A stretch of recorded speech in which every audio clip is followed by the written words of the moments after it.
Hello there, welcome to Nighttime Stories. I hope you've had a wonderful day. Now it's time to unwind. I'm here to help you drift off into a peaceful sleep. Before you get cozy, I'd love for you to like this video and subscribe. It helps bring more bedtime stories your way. Also, let me know in the comments where you're watching from and what time it is for you. Now, take a deep breath, relax, and let's begin. This started about 2 weeks ago. I didn't think much of it at first, just one of those weird moments you chalk up to being tired or having too much on your mind. But it stuck with me. And now it's getting harder to explain away. I work late shifts, 4 to midnight, sometimes later, depending on how slammed we get. The drive home's about 40 minutes, and most of it is back roads, 2-lane highways, thick trees on both sides, barely any traffic. It's quiet, too quiet sometimes. There's this bridge on the way home, real old, narrow. It crosses over the Stillwater River. Locals call it Miller's Bridge, though I've never figured out why. Nothing historical about it as far as I know. No plaque, no signs, just a plain steel and concrete structure barely wide enough for 2 cars to pass at the same time. I've been driving that route for almost 3 years now, and I've never had any issues, until that night. It was a Tuesday, quiet shift. I left around 12:30, maybe closer to 1. I remember because I looked at the dashboard clock right before I turned onto the road leading to the bridge. The radio was off, just the hum of the engine and the occasional bump from uneven pavement. As I approached the bridge, I noticed something in the distance. A figure, standing dead center in the middle of the bridge. At first, I thought it was a person, someone walking home maybe. There's a bar a few miles back. Maybe they were too drunk to drive and tried to hoof it across. I slowed down, flicked on my high beams. They didn't react, just stood there, facing away from me. The weird thing was, even with the lights on them, I couldn't make out any details, no coat color, no outline of a backpack.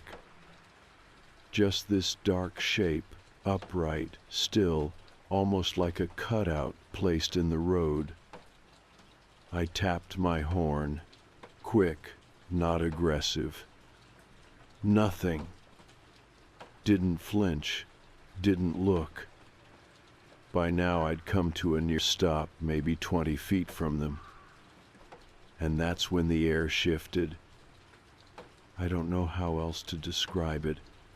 The air just felt wrong, heavier, like when a storm's about to hit and everything goes still, but the sky was clear, no wind, no reason for it. I inched forward slowly. My tires rolled onto the metal grating of the bridge.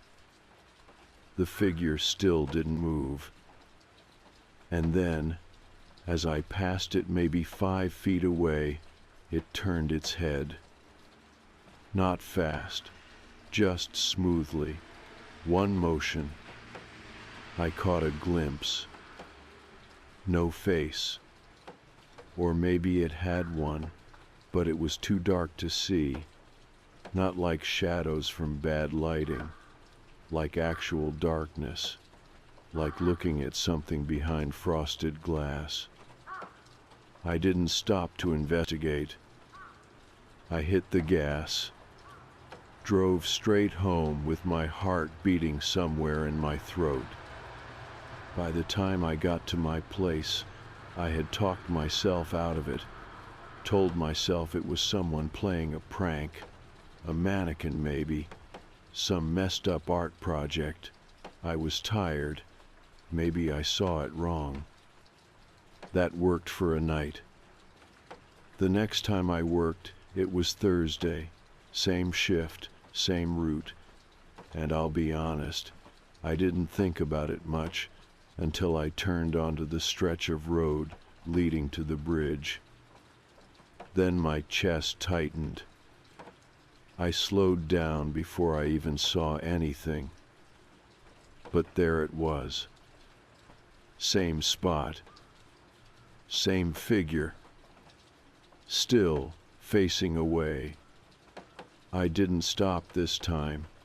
I drove past without slowing, eyes locked straight ahead, hands tight on the wheel. And again, as I passed, it turned its head. I didn't look directly at it, just caught it in the corner of my eye. But I knew. It was watching me. That night I didn't sleep. Every time I closed my eyes, I saw that dark shape, standing in the middle of the road like it belonged there. I started changing my route after that. There's a longer way home, about 10 extra minutes, but it goes around the river completely. No bridge, no one in the road, just more turns and a little more gas. It worked for a while. 3 nights passed, no figure, no weird feelings. I started thinking maybe it had been real people after all. Just some kids messing around. Maybe even a coincidence 2 nights in a row. Wrong place, wrong time. Then came the 4th night. I took the long way home, got in around 1:30 in the morning, parked in my usual spot, lights off, house quiet. And then I saw it. At the end of my driveway. Standing in the shadows between the 2 street lamps. Same height, same shape. Still. Watching. I didn't move. Didn't get out of the car for almost 20 minutes. Just sat there, gripping the steering wheel, trying to slow my breathing, trying to convince myself it was something else. A mailbox, a trash bin, a neighbor out for a smoke. But it wasn't. Because after a while, it stepped back. 1 step. Then another. Then disappeared behind the hedges. I jumped out of the car, slammed the door, ran inside, locked everything, checked the backyard, every window, every door. Nothing. I didn't see it again that night. But I couldn't shake the feeling that it had followed me, that maybe it hadn't been waiting at the bridge after all. Maybe it had been tracking me, like it had been letting me see it on purpose. I told a friend about it the next day, left out some of the weirder details, tried to keep it light, said I thought someone was messing with me, showing up on the road late at night. He laughed it off. Probably a bored teenager, he said, or a weirdo. Just carry pepper spray. But this wasn't that. This felt different. It didn't feel like a person. Not anymore. I started sleeping with the lights on. I started checking the driveway every night before bed. And every now and then, even when I don't see anything out there, I get this feeling like something's just out of view. Watching. Waiting. I started noticing other things. Not big, dramatic moments. Just little stuff. Stuff that probably wouldn't mean much to anyone else, but once it starts piling up, you stop being able to ignore it. For example, my motion light in the driveway, it started going off randomly. Never used to. I've lived in this house 4 years, and unless a raccoon or a late Amazon guy showed up, it stayed off. But now, it clicks on around the same time each night. Sometime between 2 and 3 in the morning. Always. At first I thought it was a bug or maybe something small tripping the sensor. I even checked the camera I had over the garage. Nothing. Just a flash of light and empty frames.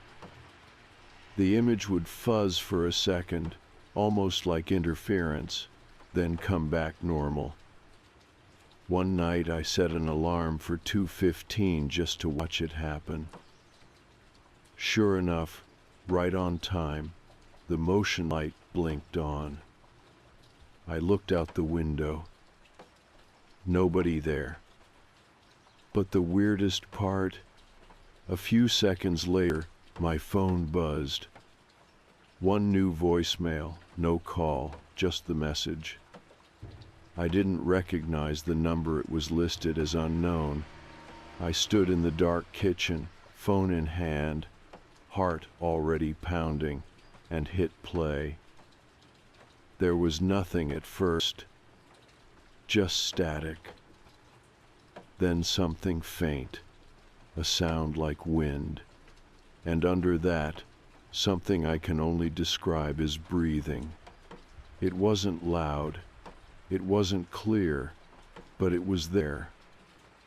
Labored, uneven, close to the mic, like someone was pressing the phone to their mouth but didn't want to speak. It lasted about 12 seconds. Then silence. I deleted it. Not because I wanted to forget it, but because I didn't want to hear it again. Once was enough. After that, I started parking inside the garage again. I hadn't done that in months, but the idea of leaving my car out in the open just felt wrong, exposed. Like I was inviting something closer. I started keeping the blinds closed, locked the back gate, put a piece of wood in the sliding door track just in case. I didn't tell anyone else. Not really. A couple of coworkers joked that I looked tired, but I just blamed the night shift. Didn't want to explain that I was scared of my own driveway. But then it started happening when I wasn't even home. I had a friend over for a football game one Saturday. His name's Colin, known him since college. Solid guy, never been the superstitious type. We were sitting in the living room with the windows open, having beers and half paying attention to the screen. Just a normal evening. Then Colin got quiet. I didn't notice at first, but after a few seconds he was just staring at the side window. I followed his gaze. Nothing was there, just the fence, the bushes, the edge of the yard. "You all right?" I asked. He blinked and shook his head. Thought I saw someone out there. I paused, like, in the yard. "Yeah, maybe." He leaned forward, squinting, not moving, just standing behind the bushes. "But I don't see them now." I stood up and walked to the window, opened it wider. Nothing. I wanted to tell him what I'd been seeing, but I didn't. Instead, I said, "Probably a trick of the light." But I could tell he didn't buy it.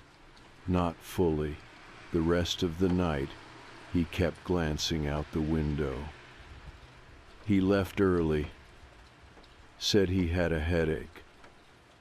I walked him out to his car, stood in the driveway until he pulled away, just in case.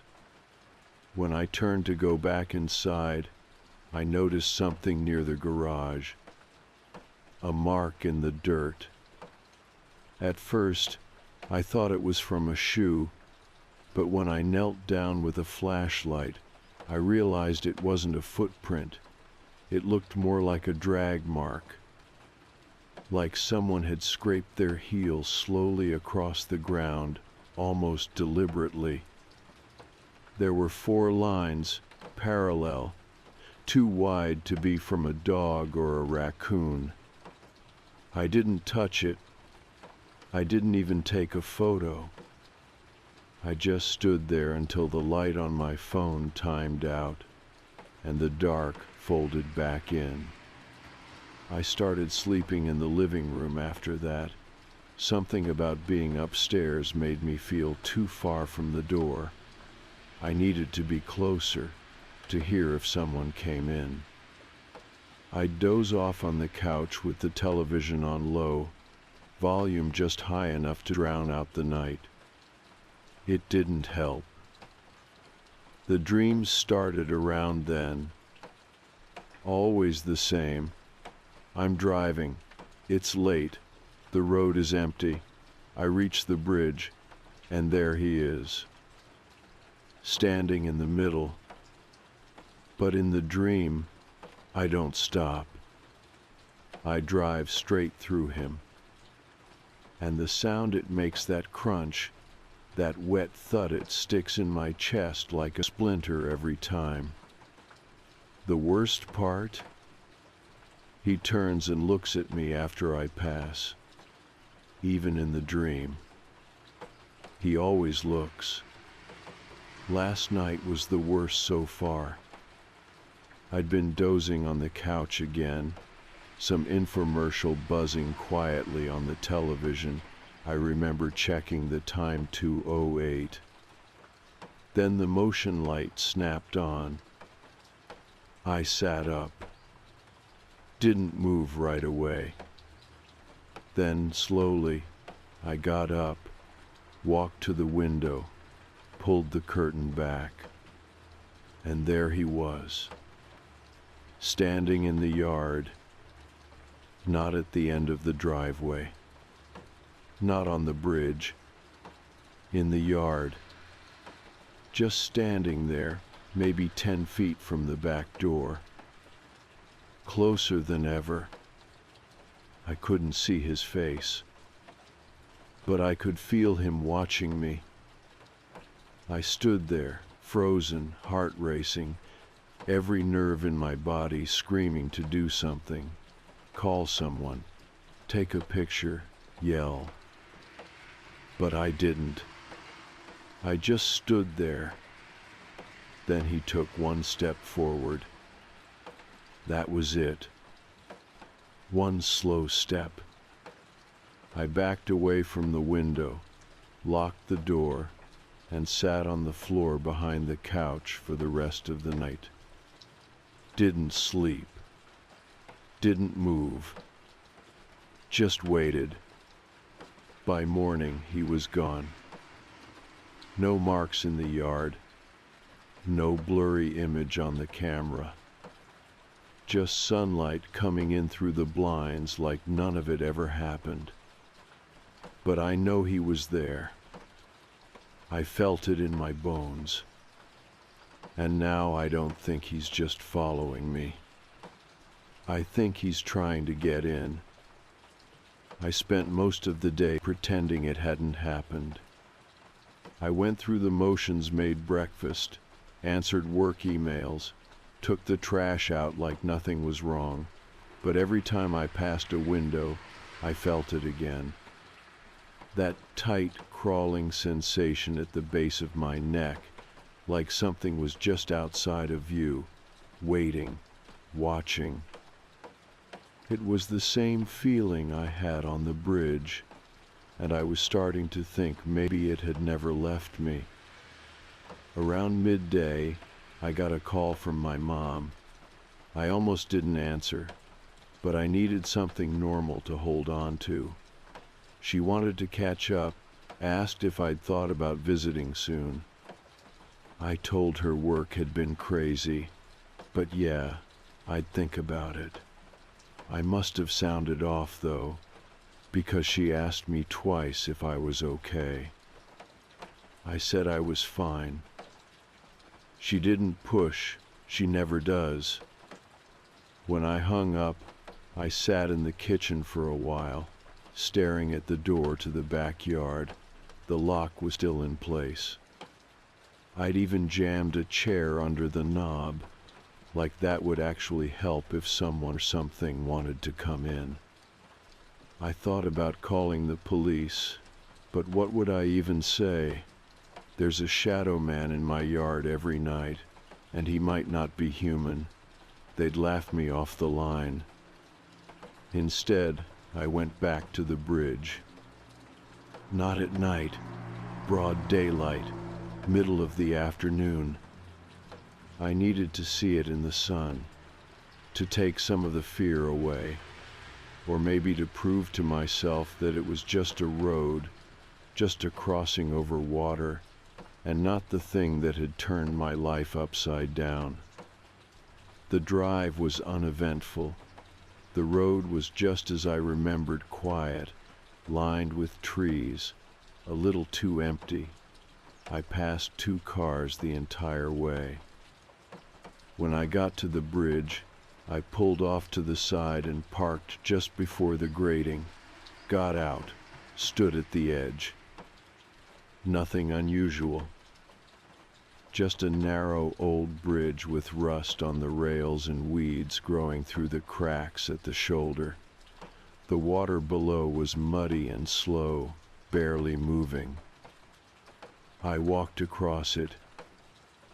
Halfway through, I stopped and looked around. No strange figures, no cold wind, no voice in my ear. Just birds chirping and the creak of the metal under my feet. Still, my skin crawled the entire time. I made it across, turned around, and walked back to the car. As I reached for the door handle, something caught my eye. A small sticker, maybe 2 inches wide, had been stuck to the rear windshield. I leaned in to look. It was that same symbol, the broken eye. No words, just that, as if someone wanted me to know that they knew I'd come. I didn't touch it. I didn't even get in the car right away. I just stood there, staring at the glass, heart pounding, palms sweating. Someone had been here, and not long ago. I checked my phone. No new messages, no unknown calls, but I felt watched, like I wasn't alone on that road. When I finally drove home, I kept checking the rearview mirror. I expected to see him there, sitting in the back seat, or maybe walking along the side of the road. But I didn't. Not that day. That night, I tried to sleep in my bed again, closed the blinds, locked every window, double-checked the garage. I even shoved a heavy chair in front of the bedroom door like I was trying to barricade myself in. It didn't help. Sometime around 2:20, I woke up suddenly. Not from a noise, from a feeling. That same stillness, that heavy silence that settles over everything like a blanket. I got up slowly, grabbed the flashlight I'd started keeping on my nightstand, and crept to the window. I peeked out, expecting the yard to be empty. But it wasn't. He was there. Closer than before. Right at the edge of the porch this time, a few feet from the door. Standing still, that same dark shape, blurred around the edges like heat rising off asphalt. Only now I could see something else. He was holding something. I squinted. It was a bag, black, worn, like a duffel or a tool bag, heavy enough to sag in the middle. My stomach turned. He didn't move, didn't lift it, just held it at his side, like it belonged to him, like it was part of him. I backed away from the window. Didn't check again.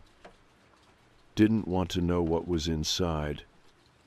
I spent the rest of the night sitting on the floor with my back against the wall, staring at the door, flashlight in one hand, a dull kitchen knife in the other.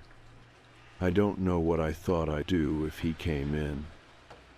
Probably nothing, probably freeze like I always do. But he didn't come in. He just stood there. Until morning.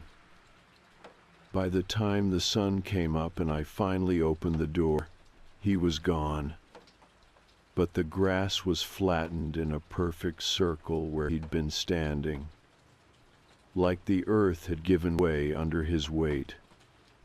That's when I started keeping a journal, writing it all down. Every night, every time I saw him, what time he came, how close he got, what he was doing. I didn't want to forget. I didn't want to let my brain convince me I was imagining it. I even thought about posting online, one of those paranormal forums, seeing if anyone else had seen something similar. But the thought of opening myself up to strangers made my skin crawl. What if he saw it? What if that's what he wanted? So I kept it to myself. Just me in the journal. And the figure who kept getting closer. Each night, a few steps nearer. Never rushing. Just closing the distance. Quiet. Patient. And last night, he reached the steps. Not the yard, not the porch. The steps. 3 feet from the door. And when I looked out the peephole, I saw something I hadn't before. There were others behind him. 2 more figures. Smaller. Farther back, near the edge of the yard. Not moving. Just standing there. Like they'd been waiting their turn. I didn't sleep after that. After seeing the other 2 figures standing just behind him. They weren't close enough to make out clearly, not with the yard lights off and the porch lamp barely holding on. But they were there, smaller shapes. One looked short, maybe a child, or someone hunched over. The other stood just a little behind and to the side, like they were waiting for something, maybe a signal. I watched them for what felt like hours. They never moved, not a single twitch. I wanted to look away, to walk away from the door and pretend it wasn't happening, but I couldn't. My legs felt locked. My eyes stayed glued to the peephole like I was afraid they'd disappear the second I blinked, and then I'd start doubting myself again. At some point, 3:30 maybe, they were just gone. I never saw them leave. They didn't walk away. They didn't fade out. One moment they were there, and the next, the yard was empty. But I didn't feel relieved. If anything, it was worse. Like I'd missed something important. Like I'd failed some kind of test. I sat down with the journal again, wrote it all out in the same shaky handwriting I'd started getting used to seeing from myself. The more I wrote, the less it helped. It was supposed to ground me, make it real, logical. But now the pages just looked like the ramblings of someone falling apart. Later that morning, I finally did what I'd been putting off. I called someone. Not the cops, not another friend. I called my old therapist. We hadn't spoken in over a year, not since I stopped going to sessions, but his number was still in my contacts. I didn't even expect him to answer, but he did. His voice was calm, like always. I didn't tell him everything, just said I'd been having trouble sleeping, that I felt like I was being watched, that something outside my house was keeping me up at night, and I didn't know if it was real. He asked the usual questions. Have you been drinking? Number. Any history of sleep paralysis? Number. Have you seen anything like this before? That one got me. I didn't know how to answer, because the truth was, I had, 2 weeks ago, on that bridge. I told him I thought it started with something I saw on my drive home. A person standing on the road at night. No face, just standing there. And now, I couldn't stop seeing him. He didn't laugh, didn't sound surprised. He just asked, "Do you think you were meant to see him?" That question stuck with me. Not did you see him or was he real, just were you meant to? I didn't know what to say. We talked a little longer. He gave me a few breathing exercises, told me I should come in if things got worse, that maybe this was stress, that sometimes the mind manifests fear in ways we don't fully understand. I said I'd think about it. Then I hung up and stared out the window again, waiting for the motion light to flicker. It didn't, not that night. Instead, something worse happened. Around 2:30 in the morning, I got up to use the bathroom. I passed the hallway window without thinking, pulled the curtain back out of habit just to check. And there he was. Not in the yard this time, but standing across the street. Not directly in front of the house, off to the side, near the tree line. Closer to the neighbors. Watching. I stayed perfectly still, holding the curtain with one hand, heart hammering. He hadn't moved, no bag this time, just standing. But now I was starting to notice details I hadn't before. He wasn't blurry anymore. I mean, not completely clear, but sharper, like my brain was finally allowing itself to look. He was tall, thin. His clothes weren't anything I could describe in detail. Dark pants, dark shirt, no logos, no color. Just a silhouette in real fabric. But the thing that stopped me cold was his head. Not his face. His head. It was tilted, slightly, just enough to look wrong. Like he didn't quite understand how people were supposed to hold themselves. Like someone pretending to be human, but not doing a very good job. And behind him, the two others. Standing a few feet apart now, still not moving. I let the curtain fall.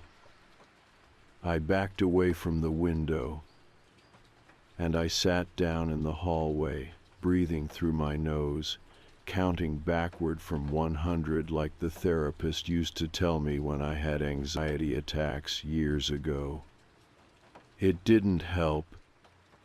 Around 4 in the morning, I got back up and checked the window again. Nothing there.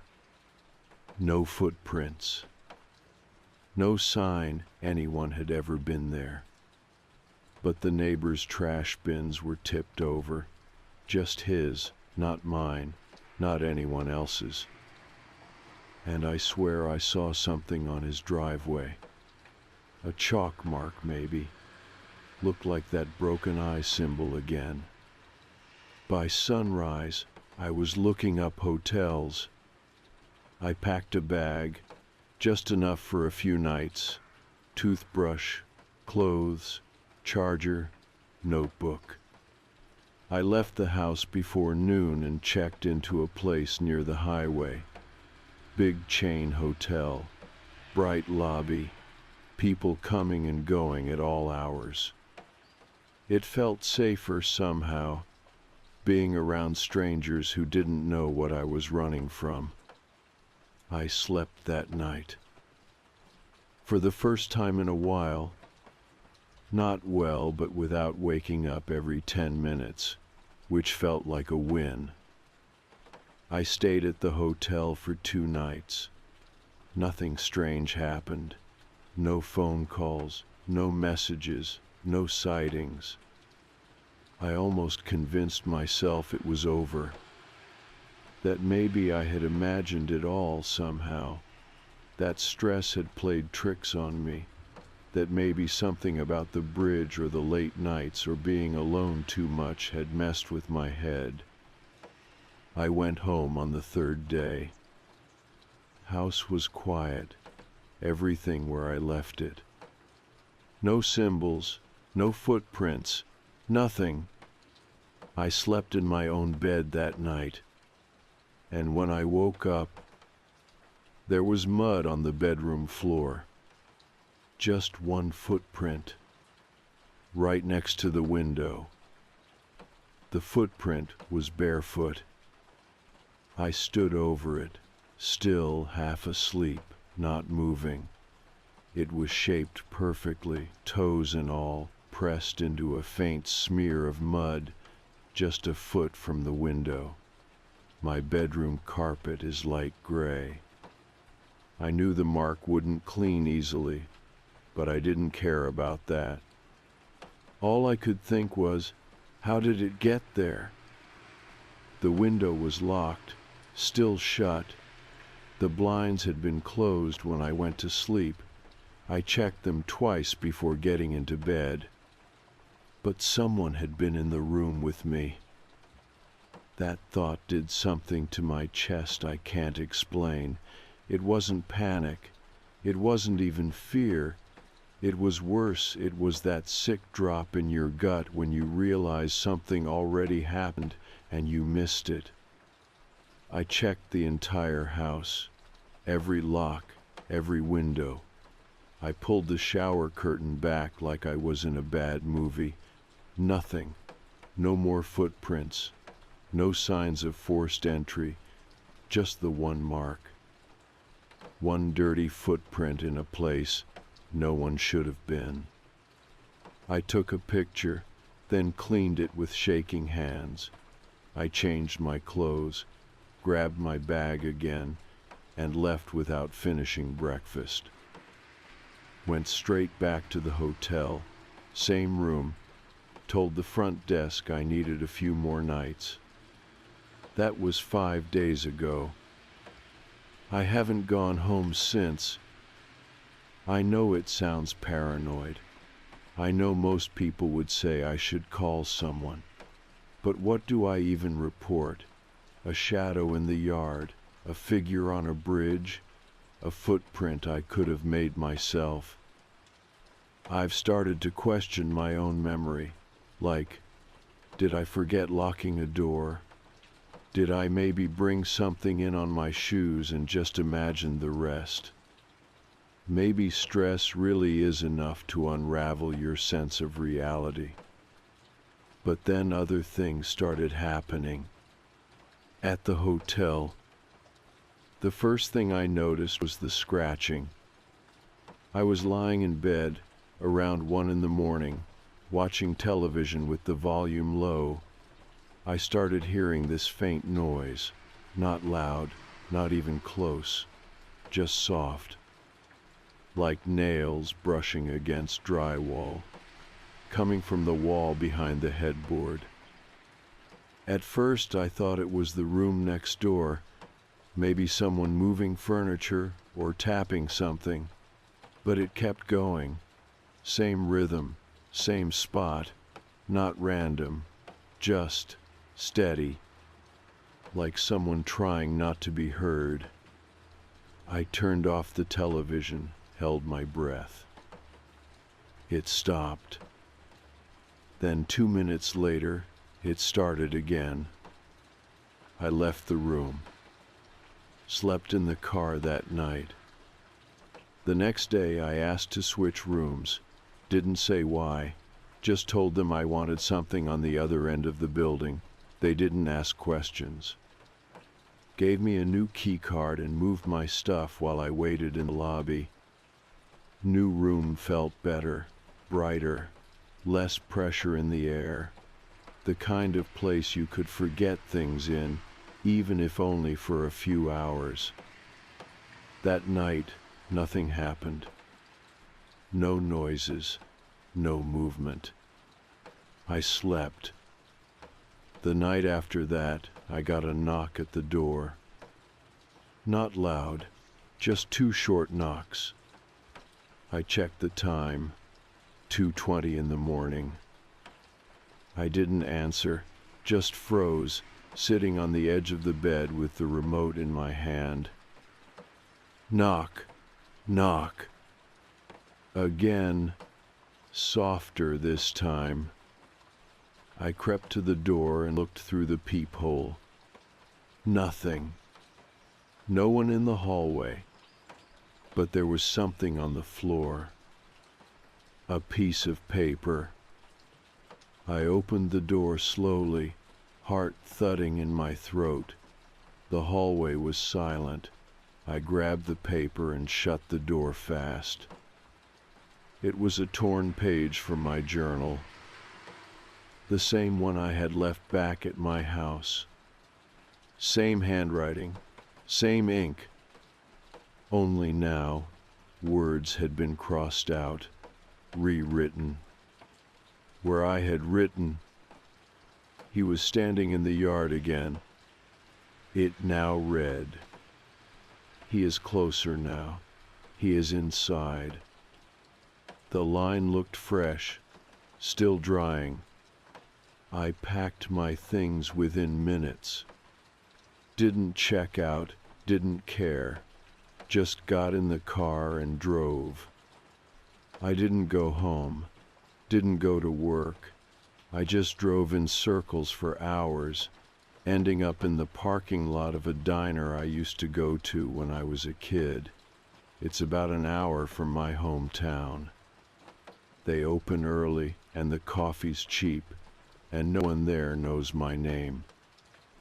I sat in a booth in the back, phone turned off, watching the sunrise through the window like it was some rare gift. I don't know where to go from here. He's not just outside anymore. I don't think he ever was. I think maybe that first night on the bridge wasn't the beginning. Maybe I'd seen him before and just didn't realize it. What if I've always seen him? What if he's not following me, but waiting for something? I keep remembering the therapist's question. Do you think you were meant to see him? Maybe I was. Maybe that's how this starts. You see him once. You get curious. You start noticing the silence, the small details, the things other people ignore. And once you do, he doesn't have to chase you. You come to him. Maybe that's what the bridge was. A gate, a doorway, a test. You cross it, you look back, and then he finds you. And if you try to run, he waits. He waits at the edge of every place you feel safe, and each time you leave, he moves a little closer. I haven't been home since, but I know I'll have to go back eventually, for clothes, for mail, to face whatever I left behind in that house. The last time I checked the security app on my phone, the motion camera picked up movement at the front porch. The timestamp said 2:17. The image was corrupted, half static, half black, but I could make out the shape of someone standing in front of the door. Not just one figure this time. 3. All of them facing the camera, all of them watching. I went back to the house 2 days ago. I'd been putting it off, convincing myself I could live out of my car or bounce between cheap motels forever. But eventually, you get tired of looking over your shoulder every time someone walks past your door. You get tired of pretending that a suitcase is a life. The drive was quiet, same route, same roads. I kept the music low, no talk radio, just enough background noise to keep me from spiraling. Pulling into the driveway, I felt that tight grip in my chest again, like the walls of the house were watching. I sat in the car for a while, hands still on the steering wheel, staring at the front door. It was just a house. I said that out loud. It's just a house. Then I got out. Inside, nothing had changed. No signs of break-ins.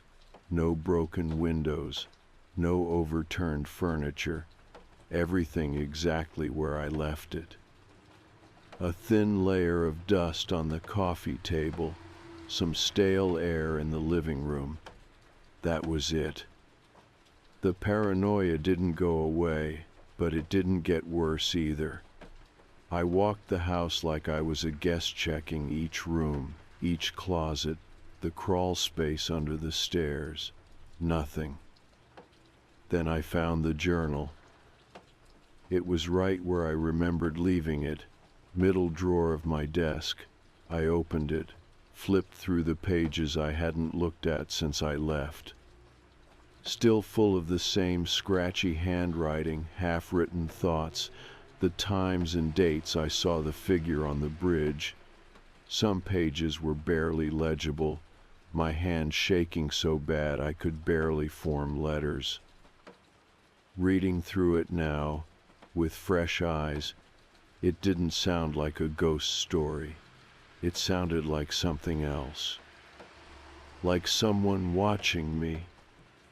Not a shadow, not a he, a person. That's when it really hit me. This whole time I had been so busy trying to rationalize the fear, blaming my imagination, then blaming something supernatural when the fear didn't go away. I never seriously stopped to consider the most obvious explanation. Someone was watching me, and they knew what they were doing. Not in the horror movie sense. No breaking in. No violence, just presence. The kind of presence that eats away at you slowly, that makes you question your own eyes, your memory, your sanity. It was a game. I think whoever it was, maybe more than one person, wanted me to feel hunted. Maybe it started on that bridge. Maybe it started before. Maybe I saw someone doing something I wasn't supposed to. Or maybe it was random. But it was real. I started thinking back, really thinking about the nights on the bridge, the figure, the phone calls, the movement near the house. Every time it was subtle, human, possible, and just smart enough to never give me anything solid. I was being watched, not haunted, followed. I didn't go to the police right away. I knew how it would sound. A guy sees someone on a bridge, thinks they're being followed, finds muddy footprints and jumps to conclusions. No evidence. No suspect. No threat. I did something else. I installed better security, real security. Professional-grade cameras, hardwired. No Wi-Fi to jam. One in the backyard, one facing the front porch, one at the side fence. I got a doorbell cam with cloud storage, a lock with remote access, and a motion floodlight that connects directly to my phone. Then I waited. Not for him, but for anything. For weeks, nothing happened. Then one night, about 3 in the morning, the side yard camera picked up movement. The clip was short, less than 10 seconds. A man, average height, wearing a hooded jacket, walked along the side of my house, didn't stop, didn't look at the camera, just passed through the frame like he knew it was there and didn't care. He had something in his hand. I couldn't tell what. Could have been a flashlight, could have been something else. I sent the footage to the police. They took it more seriously than I expected. Said there'd been a few similar reports in the area. Nothing violent, just strange activity. People getting spooked. Items missing from yards. Someone leaving notes. No one had caught him yet. They filed a report, took my statement, promised extra patrols. I haven't seen the man since. No knocks, no figures, no more movement on the camera. Just silence. And I'm starting to believe that's all he ever wanted, to make someone feel vulnerable. Maybe I was just the unlucky one who noticed first, who looked too long, who fed the fear instead of brushing it off. People like that don't always need a reason. They don't want your money. They don't want to hurt you. They just want to feel control. And if they know how to stay quiet, stay patient, stay just far enough out of reach, you'll do the rest. I still think about the bridge sometimes. Not because I believe there was anything supernatural there, but because I know it was the moment everything changed. The first time I saw someone who didn't want to be seen. The first time I hesitated. I've stopped driving that way. Not because I'm scared, but because I don't need to test myself anymore. It's just a road. It's just a bridge. And some people, some real human people, find power in making you doubt your own instincts. Next time, I won't. I'll turn the lights on. I'll trust the bad feeling. And I'll remember that fear doesn't always mean you're imagining things. Sometimes fear is the most honest thing you have. I don't know if I'm just being paranoid or if something is really wrong, but I need someone to tell me if I'm overreacting before I confront her. I guess I should start with some context. I've been dating Emily for about a year. We moved in together 3 months ago, and until recently things have been great. She's funny, thoughtful, and honestly, she makes me feel like I finally found someone who gets me. There's just one problem. My pets keep dying. I know how that sounds, but I swear to God it wasn't like this before she moved in. I've always loved animals, small kind especially. I have a tank of freshwater shrimp, 2 hamsters, and a gecko. I know they're not the most exciting pets, but they mean a lot to me. I've had most of them for years without issues. Then, right after Emily moved in, things started happening. First, my gecko, Benny, stopped eating. He was perfectly healthy before super active, always darting around his enclosure. But suddenly, he just sat in one spot all the time. He wouldn't touch his food, barely reacted when I picked him up. 2 weeks later, he was dead. I was devastated, but I chalked it up to bad luck. These things happen, right? Then one of my hamsters, Milo, died. Same thing, fine one day, sick the next, gone within a week. I had him for almost 3 years with no issues, and then out of nowhere, he just wasted away. I started to feel uneasy after that. 2 pets dying back to back, that wasn't normal. I deep cleaned all my enclosures, checked for mold, checked the temperatures, changed the filters, everything. Then the shrimp started dying.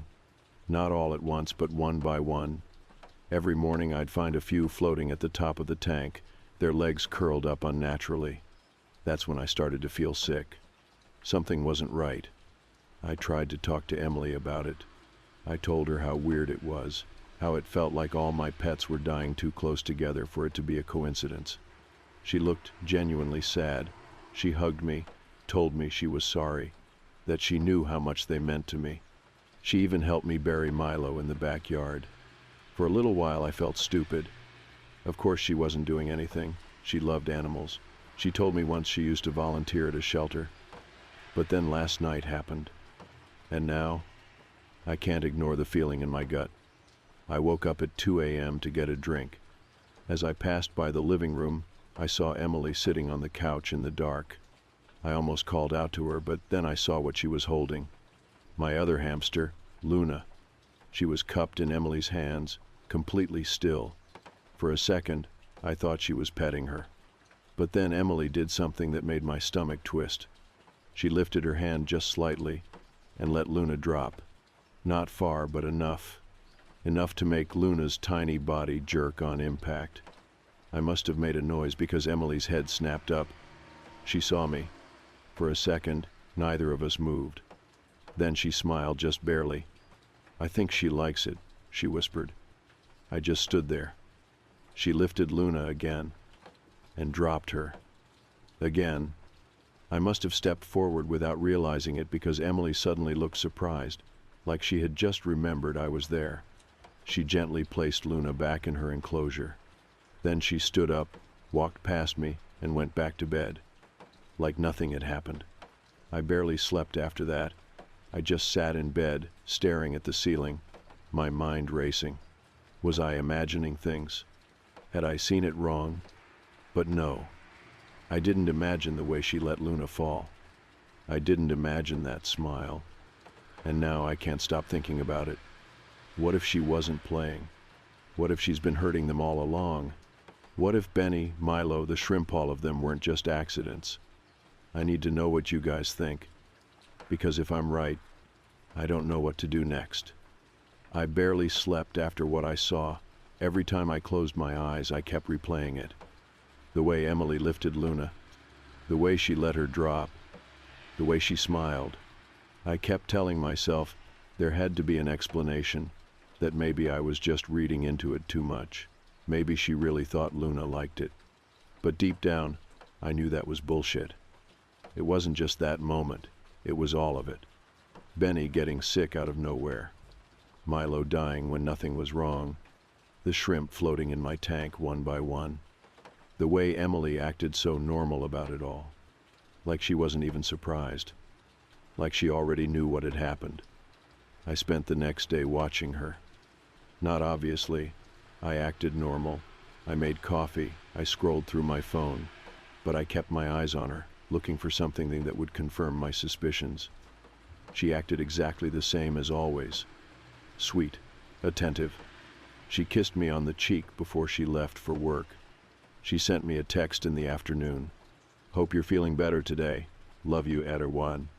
And for a second, just a second, I felt insane. Like I was losing it.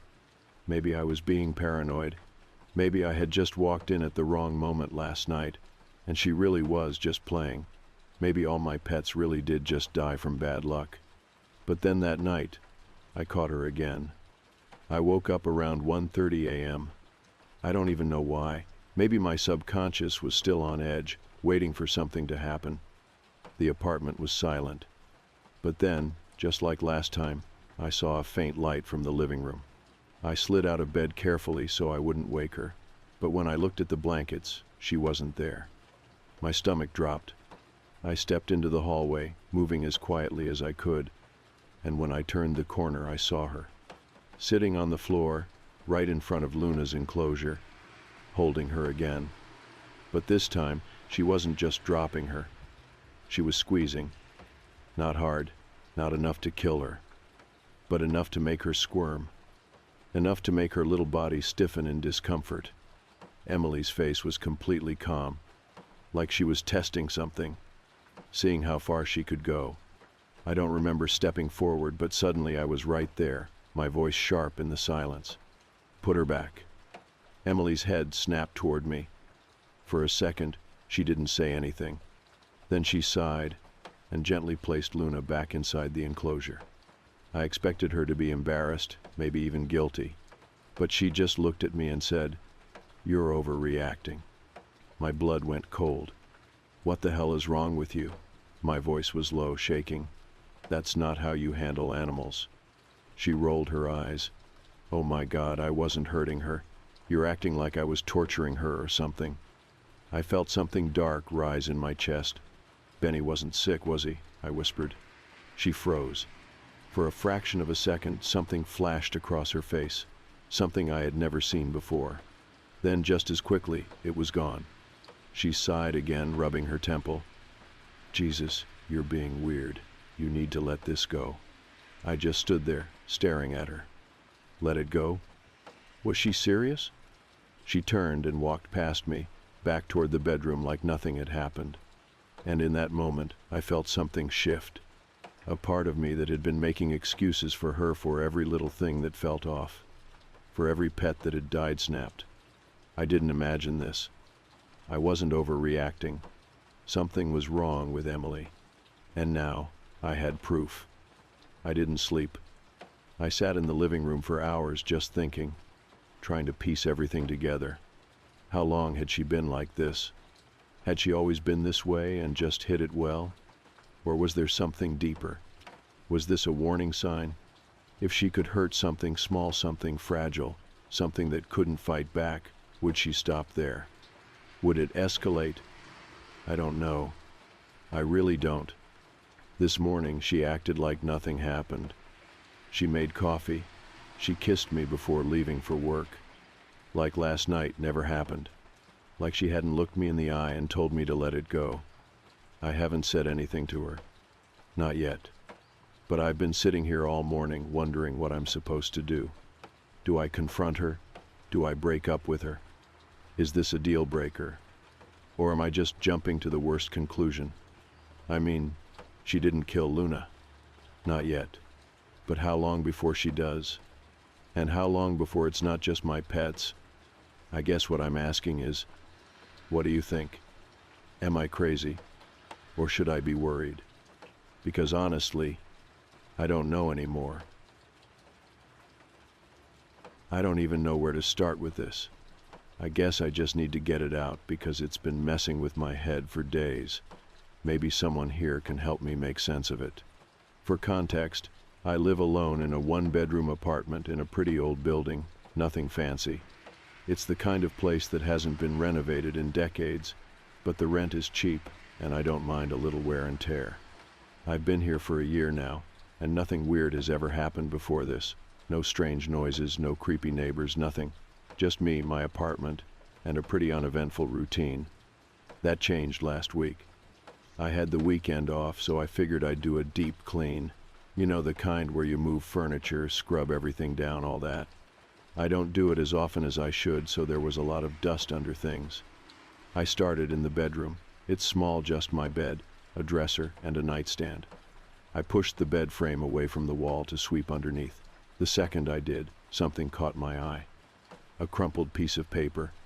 At first, I thought it was just trash that had slipped under there somehow. But when I picked it up, I realized it wasn't just a random scrap of paper. It was a drawing. A child's drawing. The paper was wrinkled and faded, like it had been there for a long time.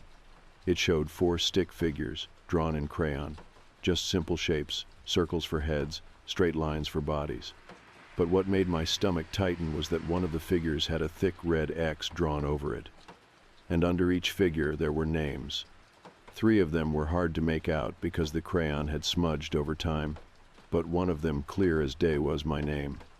I just sat there for a second, staring at it, my mind racing through explanations. I don't have kids. I don't know any kids. So how the hell did a drawing with my name end up under my bed? I tried to tell myself it was nothing. Maybe it was left by the last tenant. Maybe some kid had lived here before, and this was just some random thing they forgot. But that didn't sit right. Because this apartment was completely empty when I moved in. I would have seen this before. And the part that really messed with me? The dust under my bed was thick, like undisturbed for months thick. But the paper, it wasn't dusty at all. Almost like it hadn't been there long. I tried to forget about it. I threw the drawing in the trash and kept cleaning, but I couldn't stop thinking about it. Later that night, I found myself digging through my lease agreement, trying to see if there was any info about the previous tenants. There wasn't, just standard paperwork. So I decided to ask the landlord. He's an older guy, late 60s maybe, and he doesn't talk much. Keeps to himself. I only ever see him when I drop off rent checks. I caught him the next morning when he was fixing a light in the hallway. "Hey, do you know who lived in my apartment before me?" He barely looked up. Couple of people over the years.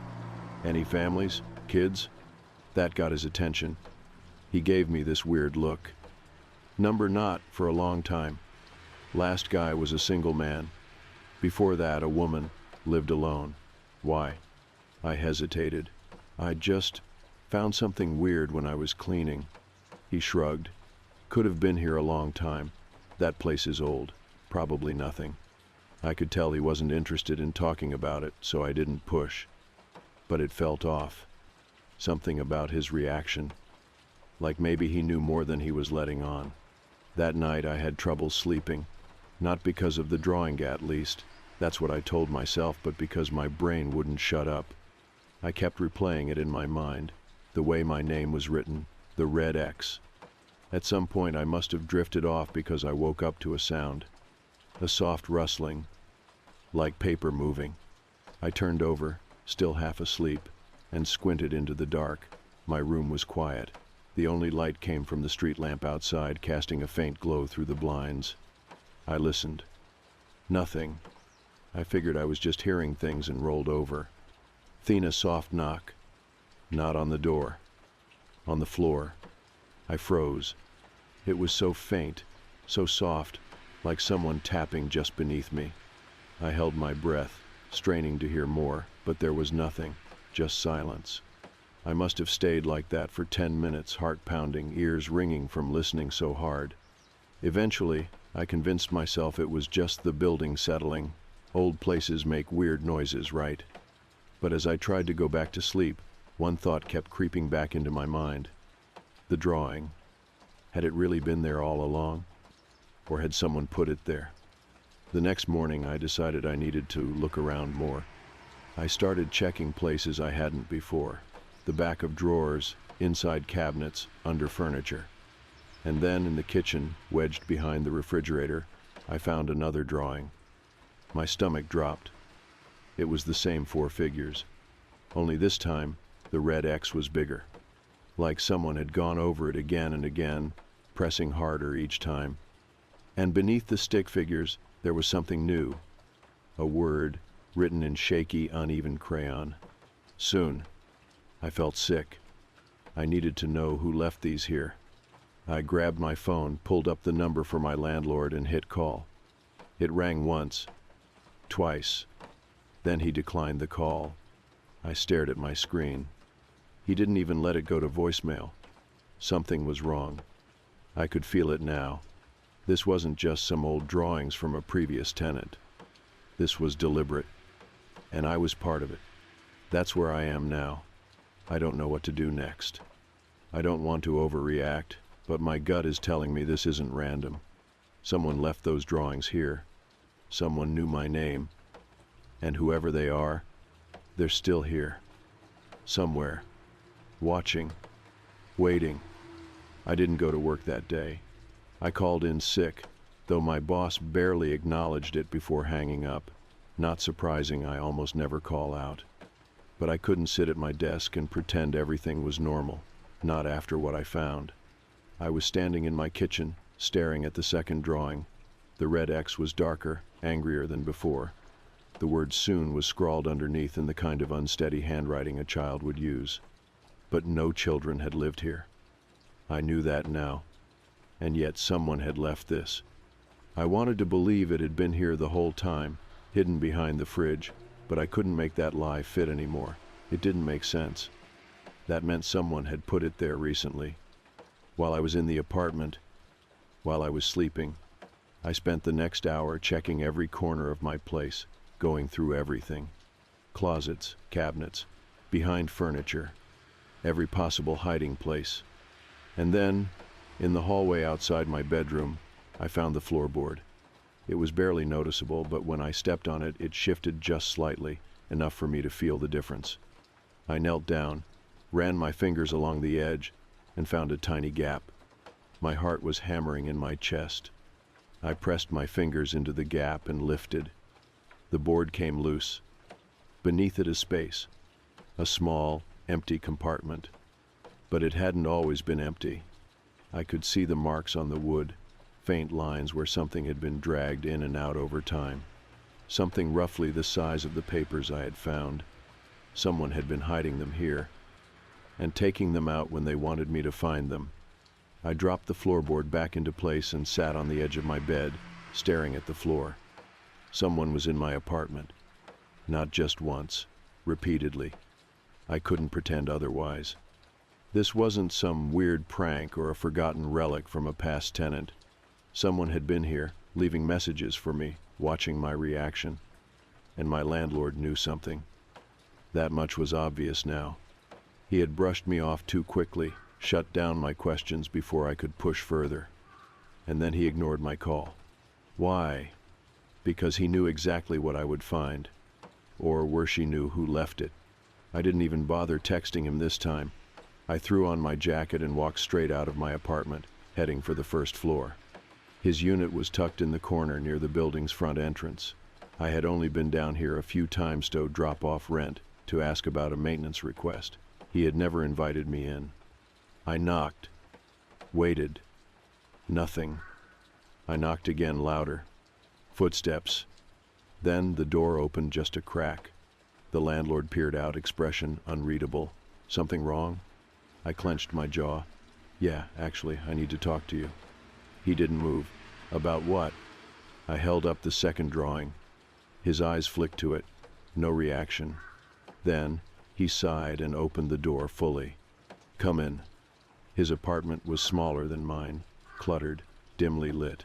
The air smelled faintly of dust and something else, something stale, like old paper left in a damp room.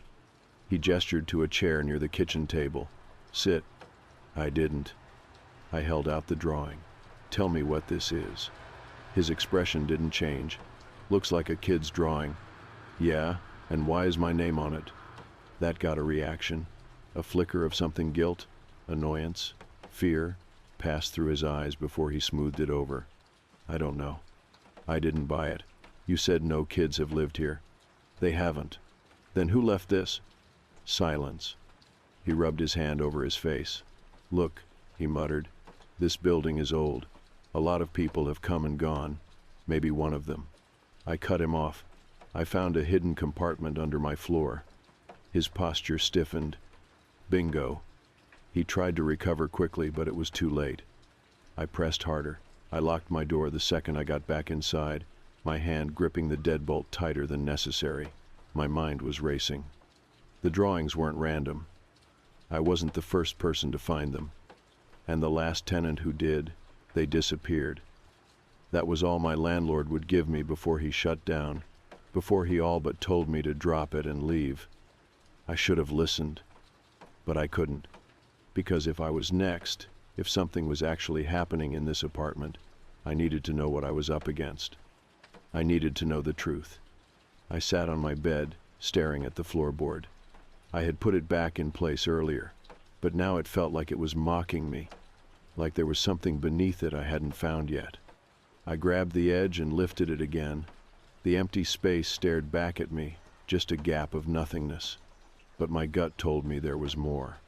I ran my fingers along the wood, pressing against the bottom panel. It felt solid at first until I hit a loose section. My breath caught. I pressed harder. The wood shifted beneath my hand, and I managed to wedge my fingers underneath the thin panel and pull it free. And that's when I saw it. A small book. I hesitated before picking it up. It was thin, worn down, the edges of the pages curled from time and dust. I flipped it open. Inside, more drawings. Page after page of childlike sketches, all done in crayon. But these weren't just stick figures anymore. These were detailed, messy, chaotic. And the first image? A tiny person curled up in a dark space. A closet, or a crawl space, or a hiding spot. I turned the page. Another drawing. A tall figure standing outside the hiding place. A hand reaching inside. The next page, the small figure being dragged out, and below it a word. Number. I felt sick. These weren't just random sketches. These were memories. Someone had been hiding, and someone had found them. I kept flipping, my hands shaking now. Each image was worse than the last. A child crying in the corner of a room. A locked door. A figure standing in the doorway watching. Then, a drawing of 3 stick figures. 2 were big. 1 was small. The small one had a red X over it, just like the drawing I found under my bed. I swallowed, my mouth dry. I didn't want to turn the page. I did anyway. The last drawing was different. It wasn't crayon. It was written in shaky black ink. Just 5 words. I don't want to go. I slammed the book shut. I needed answers. Now, the landlord wasn't going to help me. But maybe someone else could. I grabbed my laptop and started digging. I searched for missing person reports connected to this building, to this area, anything. At first I found nothing. But then, an article from 10 years ago. A missing child case. A little girl named Lena Parker, 8 years old. Last seen in this building. My breath hitched. I clicked on the article, scrolling through the details. She had lived here with her mother. One day, the mother left for work. When she came back, Lena was gone. No signs of forced entry. No witnesses. Just vanished. I scrolled down, my pulse pounding. The article mentioned the last person to see her. My landlord. My vision blurred for a second. I read the words over and over again, as if they would change. He had been the maintenance man at the time. He was the last person who saw Lena alive. He told police he had fixed a leaky pipe in their unit that morning, that he left and never saw her again. He was never charged. They never found her. She was never seen again. I sat back, my breathing shallow. The drawings, the floorboard, the missing girl. It all clicked into place. She had been hiding here. Maybe from him. Maybe from someone else. She had been trapped inside these walls, in this apartment, in a space no one knew existed. And now, years later, someone was reminding me. I heard it before I even closed my laptop. A faint scraping noise. It was coming from under the floor. My whole body went cold. I slowly stood up, staring at the spot where I had found the book. The scraping was soft, subtle, like something was being pushed against the wood. A piece of paper. I swallowed hard, forcing myself to move. I knelt down, lifted the floorboard one last time, and there it was. A new drawing. Fresh. The red crayon was still smudged, like it had been made just moments ago. I picked it up, my hand shaking. It was me, a stick figure standing in my bedroom. But this time, the red X was over my head. and beneath it, a message. He's coming. I didn't move for a long time. I just sat there, staring at the new drawing in my hands. The red X was over my head this time. And beneath it, a message. He's coming. My chest felt tight. I wasn't stupid.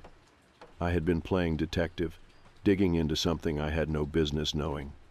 And now whoever left these drawings, the same person who had been slipping them under the floor, hiding them in my apartment, watching me, was telling me I had gone too far. That it was too late. I needed to leave. Now. But I didn't. Not yet. Because there was one more thing I had to do. I had to confront the landlord. He had lied. Not just a little, not just omitting the truth. He had outright deceived me. He had told me no kids had ever lived here. That was a lie. I had the proof right in front of me. A missing child. A hidden space inside the apartment. And the landlord, the last person to see her. I couldn't ignore the feeling clawing at my gut any longer. He knew something. Maybe he had been the one to leave the drawings. Maybe he was trying to scare me off before I uncovered the full truth. Or maybe he was the reason Lena Parker was never found. I didn't give myself time to overthink. I grabbed my phone, started recording audio, and headed straight for his unit. The hallway felt longer than usual. My pulse was hammering in my ears as I knocked on his door. Silence. I knocked again, louder. A slow shuffle from inside. Then the door creaked open, just enough for me to see one bloodshot eye staring back at me. "What do you want?" No pretense this time. No fake politeness. I held up the drawing. "You tell me." His eyes flicked to the paper in my hand, but he didn't react. Not the way I expected. He didn't look surprised. Just tired. Like he had been waiting for this. "Where did you find that?" His voice was hoarse. "Under the floorboards." My grip on the paper tightened. "Along with a book, and I found something else too. A news article about Lena Parker." His jaw tensed. "You said no kids lived here. That was a lie." He exhaled through his nose. "Go home." "Number." I stepped forward. "Tell me what happened. Tell me why someone keeps leaving these." His grip on the doorframe tightened. "If you were smart, you'd stop looking." That's not an answer. I expected him to get angry, to slam the door in my face, but he didn't. Instead, he did something worse. He laughed, low and bitter. "You think you're the first?" he asked. I froze. His gaze drifted down the hall, almost like he was remembering something. "Every few years," he murmured, "someone like you moves in. Someone who starts digging." A sick feeling curled in my stomach. "And then?" I asked, my voice barely above a whisper. His eyes snapped back to mine. Then they disappear. I stepped back, my pulse slamming against my ribs. "What does that mean?" He didn't answer. I tried again. "What happened to Lena?" He exhaled, shaking his head. "You don't want to know." I felt the weight of my phone in my pocket. The recording was still running. But I wasn't sure I wanted to hear what came next. Still, I had come too far to stop now. "Did you take her?" I asked. He flinched like I had hit him. "God, no." He ran a hand down his face. "I tried to help her." Silence stretched between us. And then, finally spoke. "She was hiding," he said, his voice quieter now. "I found her one night, maybe a week before she disappeared. She was curled up in the laundry room, shivering. I asked where her mother was, but she just kept saying, 'He's coming,' and..." A shiver ran through me. "Who?" I asked. He shook his head. "She never said. Just kept drawing pictures in the dust on the floor, over and over." He swallowed hard. "The same thing every time. 4 figures, 1 crossed out." My throat tightened. Just like the drawing I found. She was terrified. His voice was distant now, like he was somewhere else. "I told her to go home, but she refused. Said she wasn't safe there, that he would find her." He rubbed his temples. "And then, one day, she was gone. Just like that." My voice came out hoarse. He nodded.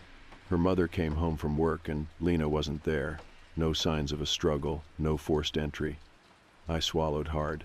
And you didn't tell the police about what she said, about the drawings? I did. His eyes darkened. They didn't care. They said kids make things up, that maybe she ran away. I thought of the drawings hidden in my apartment, the notebook under the floorboards, the warning I had just received. He's coming. I backed away. You need to leave, the landlord said again. His voice wasn't threatening. It was pleading. You don't understand, he continued. Whoever did this, whoever took her, they never left. My stomach turned to ice. The words didn't make sense, but I felt the truth in them. I opened my mouth to ask more, but at that moment, a loud knock sounded from my apartment door. My blood ran cold. I turned my head slowly, my breath catching in my throat. I could see the dark outline of someone standing outside my door. The landlord's face drained of color. Don't answer it. His voice was barely audible. The knocking came again, harder this time. My body refused to move. Then, a single sheet of paper slid under my door. A new drawing. I already knew what it would be. A single stick figure, standing alone, a red X over its head. And this time, there were no other figures left. I stood frozen in the hallway, my heart pounding so hard it felt like it might crack a rib. The knock had stopped, but the paper was still there, half tucked under my door. The landlord was staring at it too, his face drained of color. His breathing had gone shallow, his hands shaking slightly at his sides. Don't, he whispered, just don't.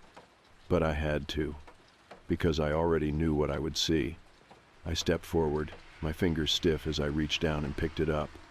A new drawing, just one stick figure now, standing alone. No other figures beside it. A red X over its head. My head, and beneath it one word. Tonight. My stomach turned over. My pulse felt like static in my ears. Pack a bag, the landlord said suddenly. Get your keys, get your phone, you're leaving. My voice came out hoarse. What? He grabbed my arm, harder than I expected, and turned me to face him. You don't have time. His voice was a low, urgent whisper. Whoever's doing this, they're coming for you. I yanked my arm away, backing up. My head was spinning. None of this made sense. I don't even know who they are, I said, my voice barely above a whisper. His eyes flicked to my door. His jaw was clenched so tight the veins in his neck stood out. I don't either, he admitted. I just know they don't stop. Not until you're gone. Something about the fear in his voice rattled me.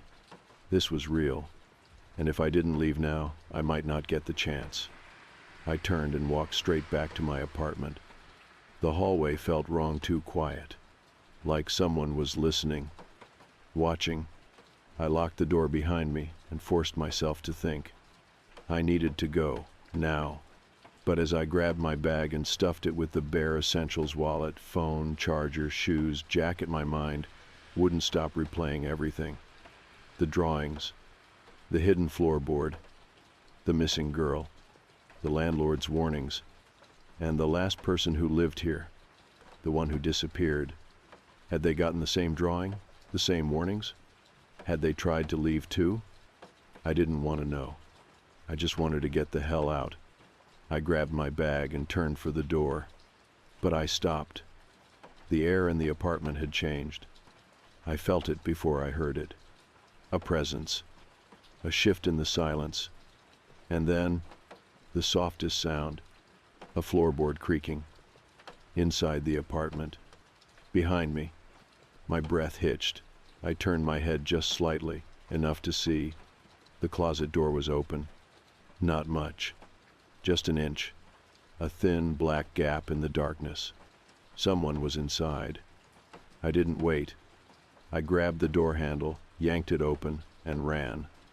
Down the hall, past the landlord's unit, out the front door of the building, into the night, my lungs burning, my heart slamming against my ribs. I didn't stop running until I was across the street, halfway down the block. Only then did I turn back. From where I stood, I could see my apartment window, dimly lit from the street lamp outside. And I swear to God, For a split second, I saw a face in the glass. Not my reflection. Someone else. Watching me. Still. Unblinking. I left that night. Never went back. Never even tried to get my things. I broke my lease, ignored the landlord's calls, and crashed on a friend's couch for a while before finding another place. Somewhere far away.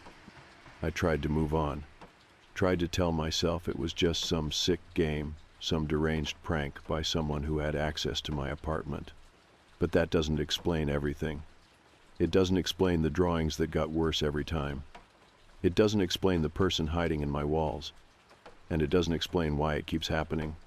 A month after I left, I checked the rental listings. My apartment was back up. Same price, same description. No mention of anything that happened. I scrolled down, looking at the photos, and then I saw something that made my skin crawl. A picture of the bedroom. It was empty now, my bed, my furniture, all of it gone. But on the wall, near the closet, I could see it. A single red crayon mark. A thick X. Like someone had started another drawing, waiting for the next tenant.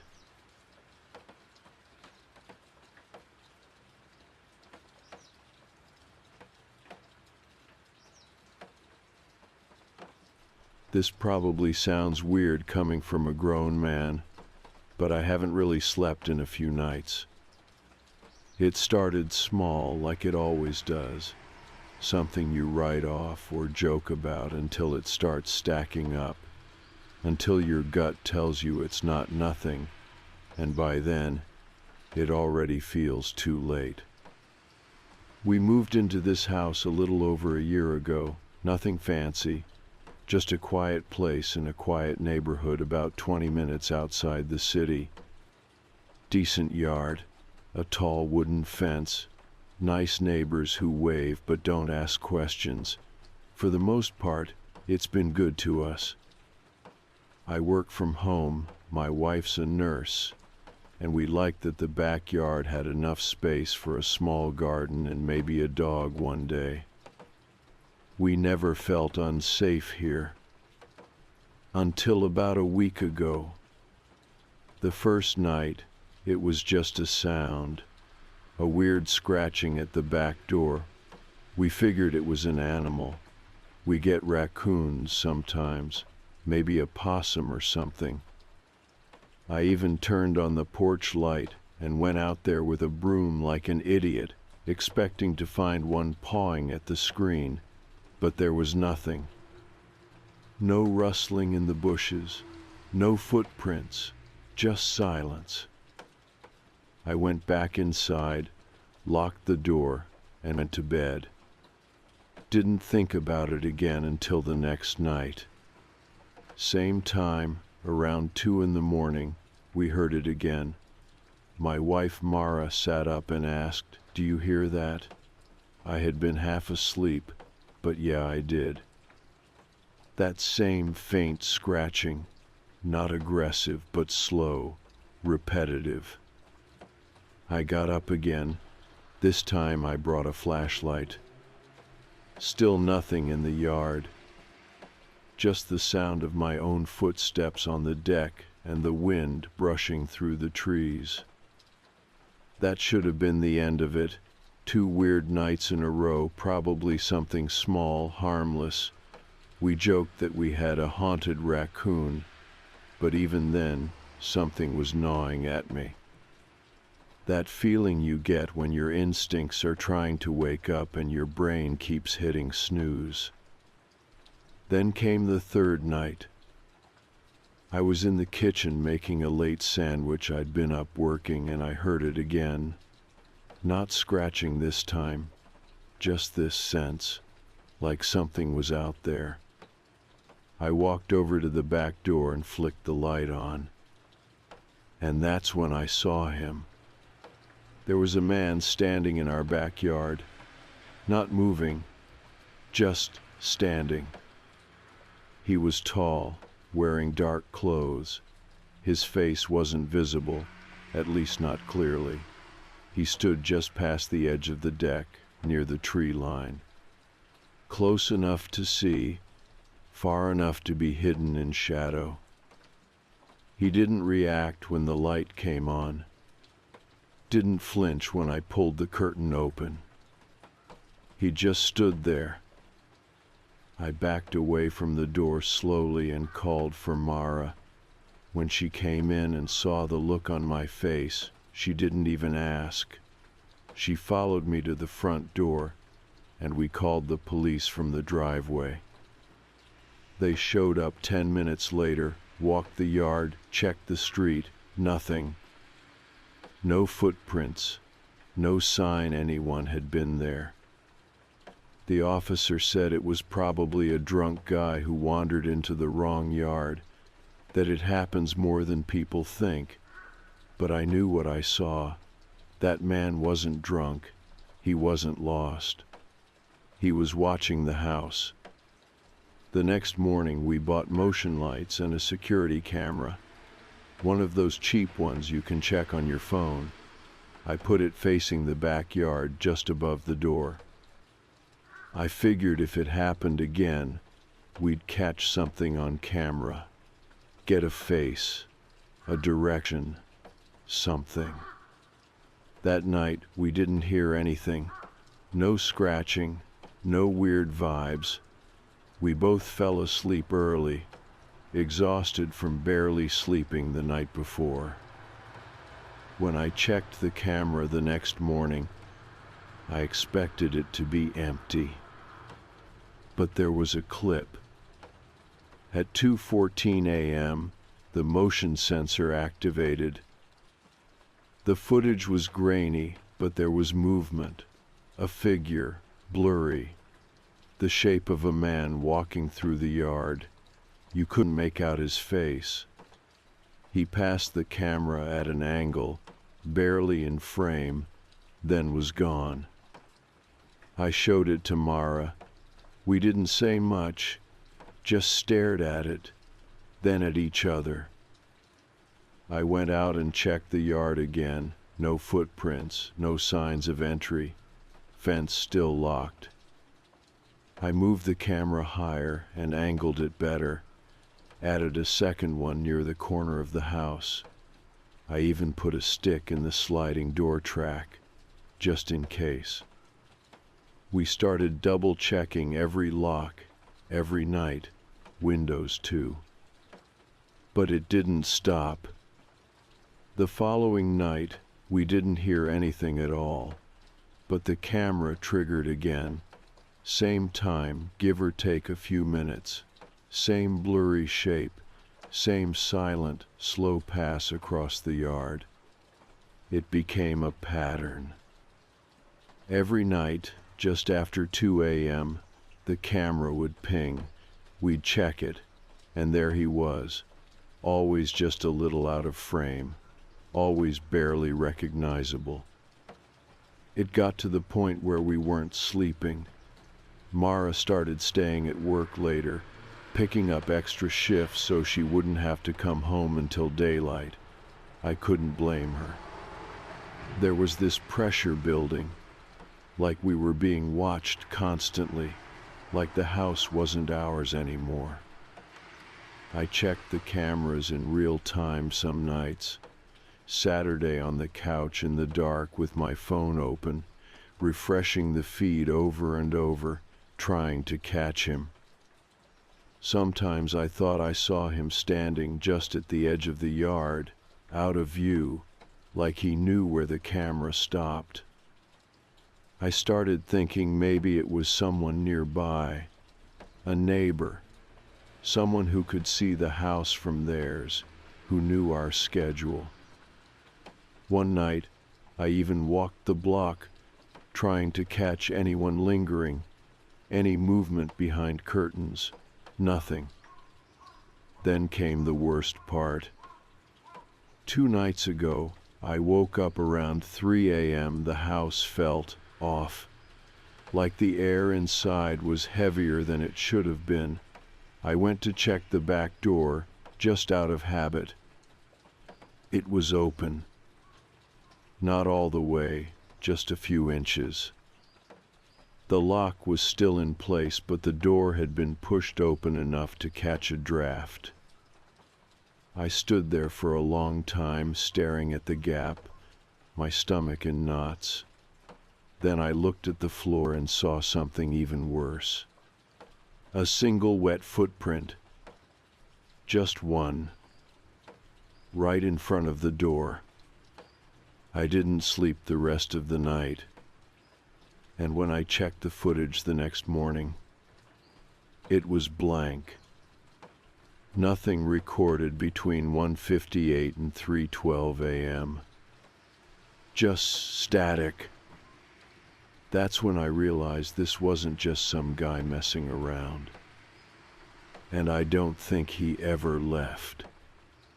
After that night with the footprint and the camera glitch, something shifted. It's hard to explain, but the house stopped feeling like ours. You know how some places have that warmth to them, like they remember you, like they know you live there. That was gone. I'd walk into the kitchen and feel like a guest in my own home.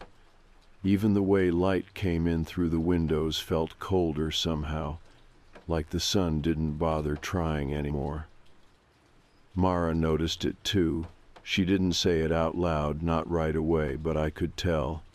She stopped going into the backyard completely, wouldn't even look out the window when she passed it. And she kept the bedroom door shut during the day, which she never used to do. It's like she wanted to put walls between us and the outside, even when nothing was happening. But something was happening. We just couldn't see it. That's what started getting under my skin the most, the not seeing, the not knowing. We double-checked the locks every night. I bought more cameras, motion lights, even put little bells on the back door handle so we'd hear it if it moved. Didn't matter. The camera still glitched every night between 2 and 3. Every single night. It was never completely off, just scrambled, like someone had yanked the signal out of sync or was standing too close with a jammer. I Googled every possible explanation, tried different camera brands. Hardwired one directly instead of using the battery. Nothing changed. And there was always something small. A new footprint in the dirt near the fence. A smudge on the glass that wasn't there before. One morning, I found the backyard hose unwound and stretched all the way across the grass like someone had tripped over it. I hadn't touched it in weeks. We called the police again. A different officer came this time. He listened, but I could tell he didn't buy it. Could be kids, he said, nodding toward the yard like he was trying to humor us. You'd be surprised how often people think they've got a prowler when it's just teenagers messing around. I showed him the camera glitch, the footprint photo, the timestamps. He nodded again, said they'd do a few more drive-bys at night, and told us to keep our doors locked. That was it. After he left, Mara said she felt worse. Now he knows we told someone, she said. Now he's gonna be mad. I wanted to tell her that was ridiculous, that whoever it was probably didn't care, or maybe he'd move on if he knew we were watching. But deep down, I was starting to think she was right. That night, I sat up by the kitchen window with the lights off. I didn't even have my phone, just sat in the dark waiting. And at 2:22 in the morning, I saw him again. Standing by the far end of the fence, just barely lit by the motion light near the garden bed. He was closer than before, maybe 15 feet from the door. Same thing, just standing. But this time he moved. Slowly. He took 3 steps forward, then stopped. I could see his face better now, pale, maybe early 30s, no beard, no hat, just blank, no emotion. His eyes never blinked. He was looking right at the kitchen window. Right at me. I stayed frozen, not even breathing.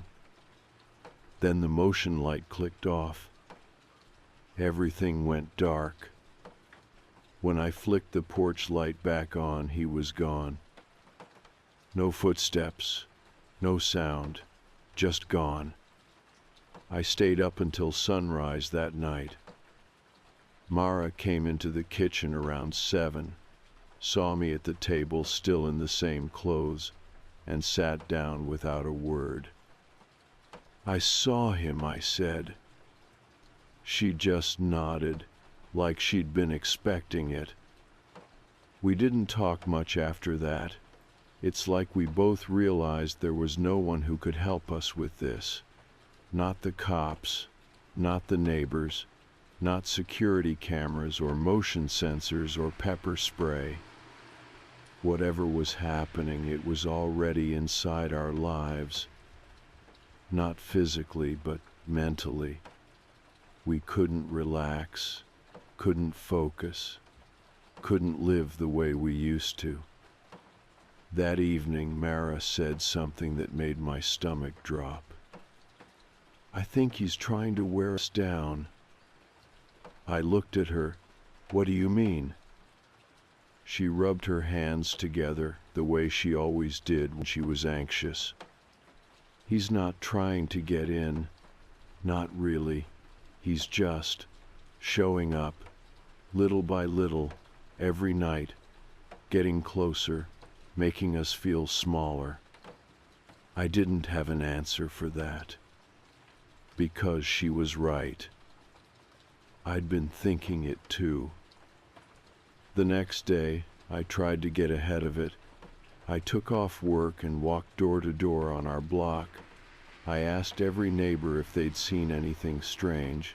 A man, footprints, glitches in their own cameras. Most of them hadn't noticed anything. Some didn't even open the door, just peeked through the curtain and shrugged me off. One guy, 3 houses down, said his motion lights had been going off randomly for a few nights, but he figured it was a cat or wind, or just one of those bugs that sets things off. I gave him my number anyway, and told him to call me if anything happened again. That night, I parked my car across the street and waited. From the driver's seat, I could see the full side of the house, the fence, the deck.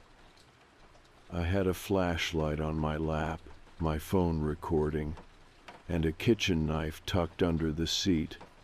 Not that I planned on using it, but it made me feel like I had some control. 2:10, nothing. 2:20, still nothing. At 2:30, the motion light blinked on. I sat up, gripping the flashlight. The man stepped into view, walking slowly along the fence line, same as always. Then he did something new. He turned and faced the street. Faced me. Even from inside the car, I felt it. That awful certainty that he knew I was there. That he had known the whole time. He didn't move. Just stood there. And then, without warning, the porch light on the side of the house turned on behind him. And just for a second, I thought I saw something else. Another figure, standing further back in the yard.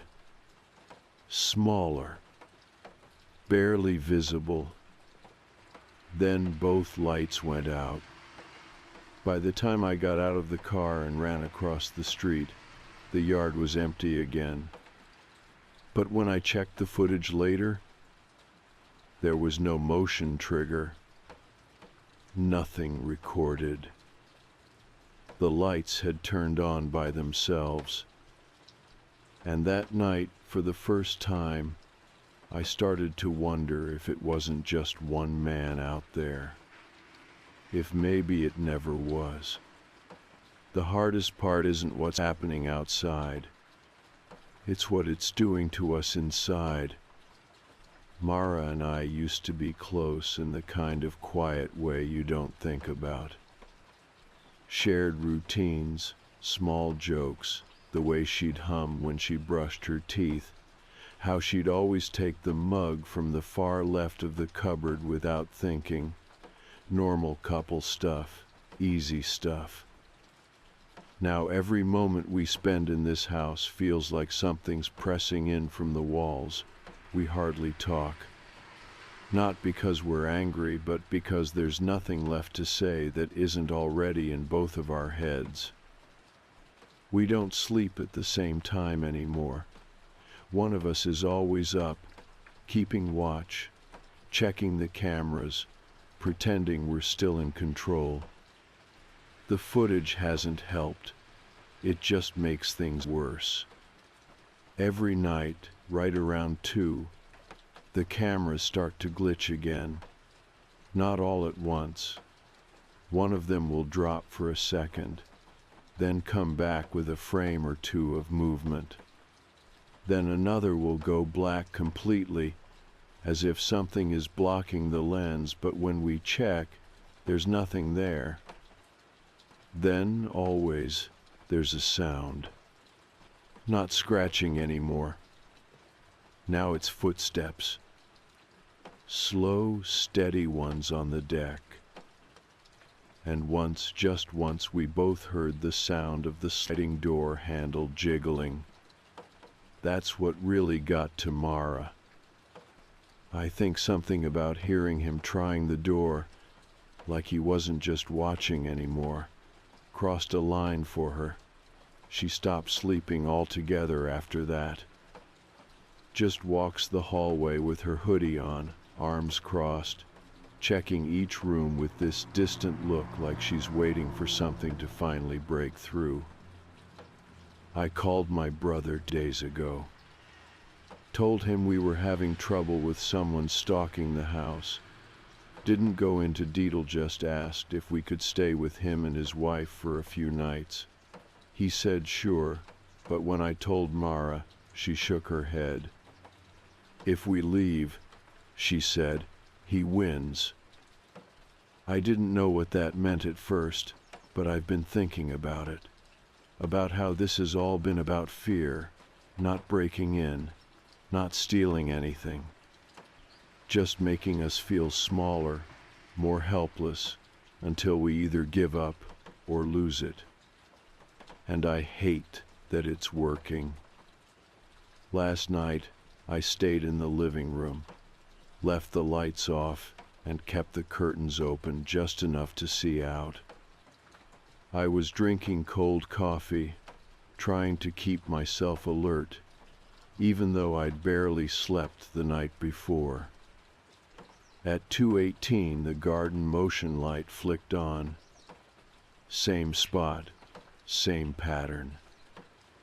The man was standing right by the flower bed now, closer than ever. He looked wrong. Not physically, not in any way I could point at, but there was something in the way he stood, his arms too straight, his posture too stiff, like a mannequin that had been propped up just slightly off balance. I didn't move, just stared at him through the glass, breath shallow, the curtain trembling slightly from my hand. Then, slowly, he raised his hand, not to wave, not to knock, just lifted it, palm facing me, and then he pointed. Not at the house. At the upstairs window. Mara's window. I dropped the curtain and ran up the stairs 2 at a time. Her light was off. She was in bed, lying flat, eyes open. She looked at me before I could say anything. "You saw him too, didn't you?" she whispered. I nodded, and we didn't talk again for the rest of the night. This morning I walked the backyard again, looking for anything, a footprint, a torn piece of clothing, anything to prove he was real, that we weren't losing it. I found a trail of small, round indentations in the grass, barely visible, leading from the flower bed to the back fence. I followed them, and when I got to the fence, I noticed something new. There was a small, round hole near the baseboard, maybe the size of a coin. Looked like it had been bored into the wood, not kicked, not weathered, drilled.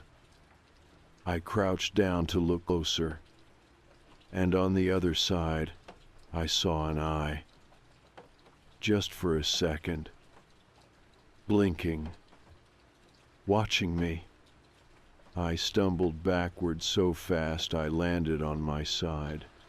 By the time I scrambled to my feet and looked again, the hole was empty. I don't even know how to explain that to Mara. I haven't yet. I just said he was close again last night and left it at that. We both agreed to stay inside for the rest of the day. Curtains drawn, doors locked. I went around and reinforced every window with a dowel rod, taped over the old doggy door we never used. Checked the attic hatch. I don't know what good it'll do. Tonight, around 7, Mara came into the kitchen and told me something I wasn't ready for. "I think he's inside." I stared at her. "What?" "I think he's already been inside," she said, voice flat. "Not last night, not today, before." She opened the drawer under the microwave and pulled out her spare keys. "They're not where I left them," she said. "They're in the drawer, but they're facing the wrong way." I didn't know how to respond. It felt like my brain couldn't process it. Like part of me wanted to shut down, pretend she was wrong, that it didn't matter. But deep down, I knew. We'd never checked for anything missing. We'd been so focused on keeping him out, we never considered he might have already been in. Maybe more than once. Maybe while we were asleep. I checked the cameras again, scrubbed through every glitchy section, nothing conclusive, same blackouts, same static, same blips of movement that might as well be shadows. I did notice something, though. In one of the oldest clips, from 4 nights ago, just before the feed cuts out, there's something small. A figure, shorter than the man, standing in the far corner of the yard, barely visible, still as a statue. That's the part I can't get out of my head, because Mara and I live alone, and now I'm not sure how many people we're trying to protect ourselves from. We didn't leave the house the next day. I told my job I was sick. Mara already had the day off. We stayed inside together, drinking too much coffee and barely speaking, both of us pretending not to look at the windows every few minutes. The curtains stayed drawn. Even during the day, the lights were on. It felt like we were sitting in a bubble that was shrinking around us. After Mara told me about the keys, how they were turned the wrong way, I started checking the rest of the house. Not just locks and windows, but weird little details I never would have paid attention to before. The way the closet door in the guest room didn't close all the way anymore. The corner of the welcome mat outside that was always slightly curled. The flashlight I kept under the sink moved a few inches forward, just enough to make me wonder if I had touched it or not. I kept telling myself it was paranoia, but it wasn't. Around 11 that morning, I found something else. A single strand of long, dark hair on the inside of our bedroom window. On the inside. Neither Mara nor I have dark hair. Mine is short and brown, hers is lighter. This was long, almost black, stuck to the glass like it had been caught in the breeze. But the window hadn't been opened in weeks. I didn't tell her right away. I wrapped the strand in a tissue and tucked it in a drawer in the bathroom. I don't know why. I guess I just didn't want her to spiral even more. We spent the rest of the day trying to act normal. We played music, made lunch, watched some awful home renovation show where everything looks perfect by the end. It was stupid and loud and full of fake smiles, and for a few minutes it worked. We laughed. I saw the tension drop from her shoulders just a little. But then the doorbell rang. We both froze. Neither of us was expecting anyone. I stood up and walked to the door slowly, heart suddenly pounding in my ears. I looked through the peephole. No one was there. Not on the porch, not in the yard, nothing. I opened the door just enough to peek outside. A small white envelope was sitting on the welcome mat. No name, no writing. I brought it inside. Mara didn't want me to open it. She actually took a step back like she thought something was going to jump out of it. But I opened it. Inside was a single sheet of printer paper, folded once. Typed in the center, in all caps, was one sentence. "You are being watched from inside." That's all it said. No threats, no demands, no explanation. Just that one awful sentence. I felt cold in places I didn't know could feel cold. The kind of chill that settles in your ribs and doesn't go away. Mara sat down hard on the floor, like her legs gave out. I locked the door, deadbolt, chain, stick in the track, every barrier we had. Then I checked the whole house again. Closets, under the bed, attic hatch, crawl space. I even opened the dryer. Nothing. But I still didn't feel alone. That night, neither of us slept. We sat in the living room, all the lights on, both of us holding mugs we didn't drink from. We turned the television on for noise, but neither of us paid attention to it. The only thing I kept watching was the time. 1:20, 1:50, 2:10. The backyard motion light didn't go off at 2 like usual.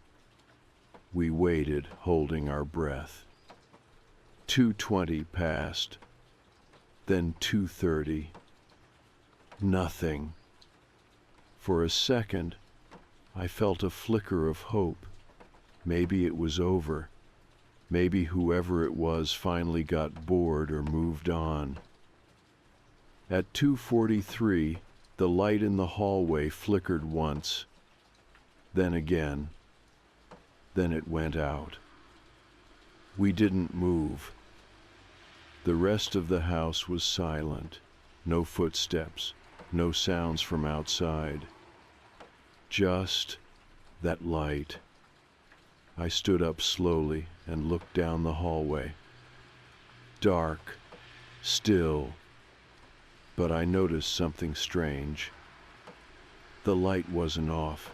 It was just covered, like someone had placed something over it.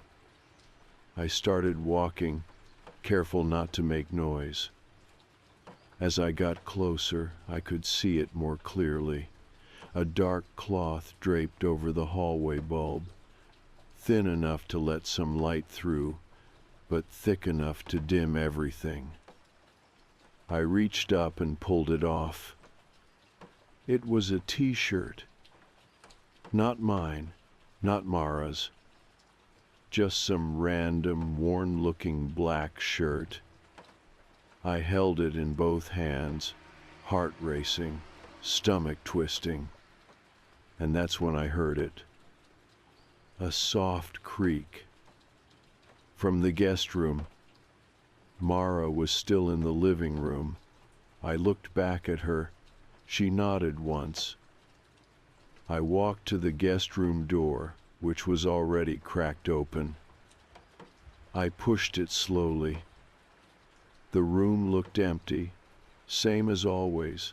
Spare bed, unused desk, closet doors closed. But something was different. The air felt used, like someone had been breathing in it, like the space had been occupied just a few moments before. I checked the closet. Nothing. But when I turned to leave, I noticed the desk drawer was open. Inside was my old notebook. And someone had drawn a small symbol on the cover in black ink, a circle with 2 lines through it, almost like a broken eye. I hadn't seen that before. I brought it out to Mara. She just stared at it for a long time before saying, "We need to leave." And for the first time, I didn't argue. We packed bags within 10 minutes. Clothes, laptops, chargers. We didn't even lock up, we just got in the car and drove. Mara called her cousin, who lived about 40 minutes out in the country.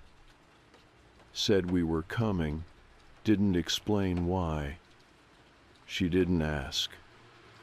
When we got there, we collapsed onto the guest bed like we hadn't slept in days. Because we hadn't. We both passed out with the lights still on, our shoes still on, the window open just a crack. The next morning I checked my phone. 3 missed calls. No number, just unknown. And 1 text. No name.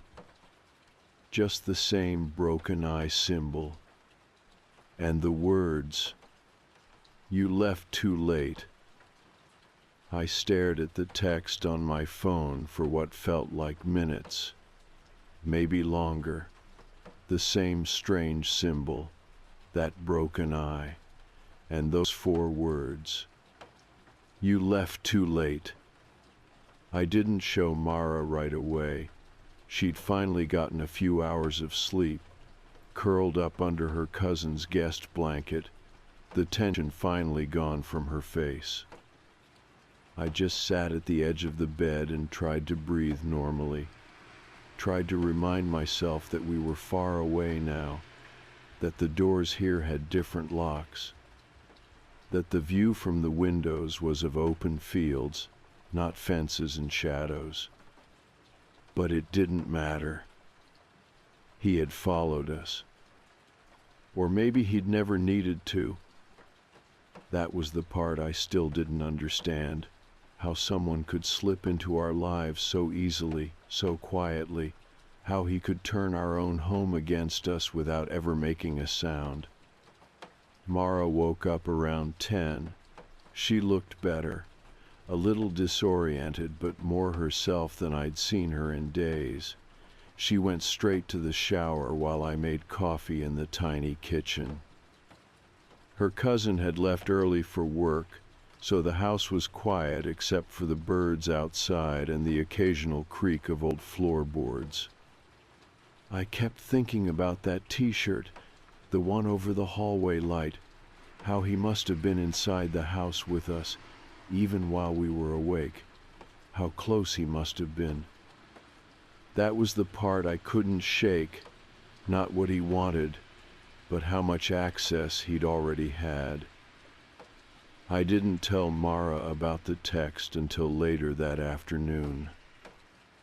I wish I could say I was being considerate, but honestly, I just didn't want to see her face when she read it.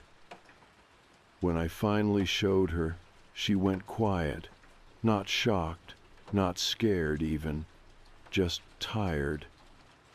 "We need to go to the police again," she said finally.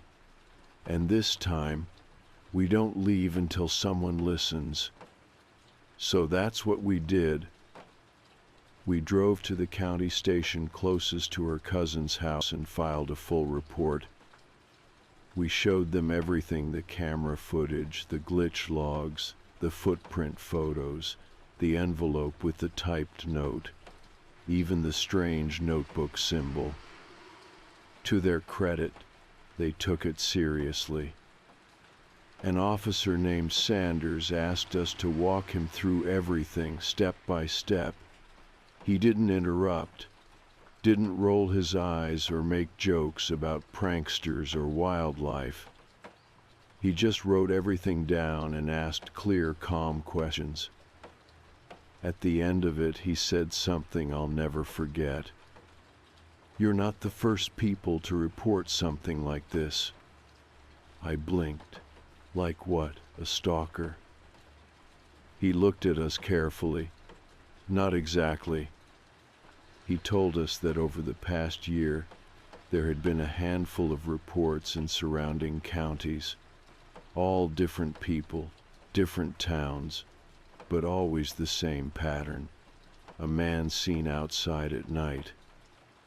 No clear face, cameras that glitched, notes with strange symbols, that same kind of slow, creeping presence, like someone watching, waiting, without ever breaking in. None of the reports had led to an arrest. In most cases, the people moved away. A few of them stopped responding entirely. Others just stopped pursuing it, like the fear had worn them out. "What does he want?" Mara asked. Her voice was quiet, scared, but steady. Officer Sanders didn't answer right away. Then he said, "I think sometimes the point isn't to get in, it's to change how you feel about being safe. Once that's gone, he doesn't need to do anything else." That hit me harder than anything else he could have said, because that was exactly what had happened to us. After the report, we went back to the house and made a plan. Mara's cousin offered to let us stay longer, but we didn't want to bring it here. We didn't want her dragged into whatever this was. So we packed up, called a friend out of state, someone I trusted, someone who owed me a favor, and arranged to stay in his guest house for a few months, somewhere with no connection to where we'd been. Somewhere new. We left 2 days later, drove with no stops, just gas and takeout. Mara never looked out the rearview mirror. I watched it the whole time. No one followed. The guest house was small, older, 1 floor, 1 bedroom, 1 bathroom. It had creaky steps and bad cell service, but the locks worked, and the backyard opened to a field of tall grass that never felt like it was hiding anything. We stayed there for 3 months. No notes. No glitches. No movement at 2 in the morning. Sometimes we'd still wake up from nightmares. Sometimes the lights would flicker and we'd freeze for a few seconds before reminding ourselves it was just a power surge, not a sign. I still checked the locks every night, sometimes twice. Mara kept a flashlight next to the bed, old habits. But the feeling started to fade. We cooked again, laughed again, went a few days without mentioning him. We got our lives back, piece by piece. After that we moved again, this time for good. New state, new house. Nothing fancy, just far from anything familiar. We don't keep cameras anymore. Just a tall fence and a dog we adopted from a shelter. He barks at everything. The mailman, the trash truck, squirrels, and I love him for it. Sometimes I still wonder who he was, or what he was. I wonder if he picked us at random, or if it was something we did. A look out a window at the wrong time, a conversation overheard, a door left unlocked one night 2 years ago. I'll probably never know. But here's what I do know. He wanted us scared, paralyzed, small. And he almost got it. But not anymore. I don't check the clock at night. I don't leave lights on. And when something creaks, I still get tense, but I don't assume the worst. Because we left. Too late, maybe. But we still left. And we never looked back.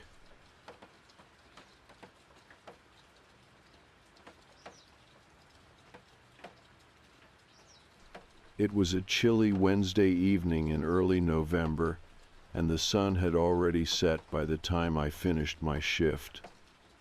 I'd started a new job at a small accounting firm downtown about 2 months ago, and the office was within comfortable walking distance of my apartment. Usually, I enjoyed the peacefulness of my 20-minute walk home, using the time to clear my head after a long day of paperwork and meetings. But tonight, something felt different. As I stepped outside into the brisk air, pulling my coat tighter around myself, I noticed the street was unusually quiet. Most shops had already closed their doors, leaving the sidewalk nearly empty. Street lights cast pools of dim orange light onto the pavement, barely illuminating the shadows between buildings. An uneasy sensation stirred in my stomach, but I brushed it off as simple paranoia from too many late-night true crime documentaries. I quickened my pace slightly, eager to get home and out of the biting cold. I'd walked about 2 blocks when I became aware of footsteps behind me.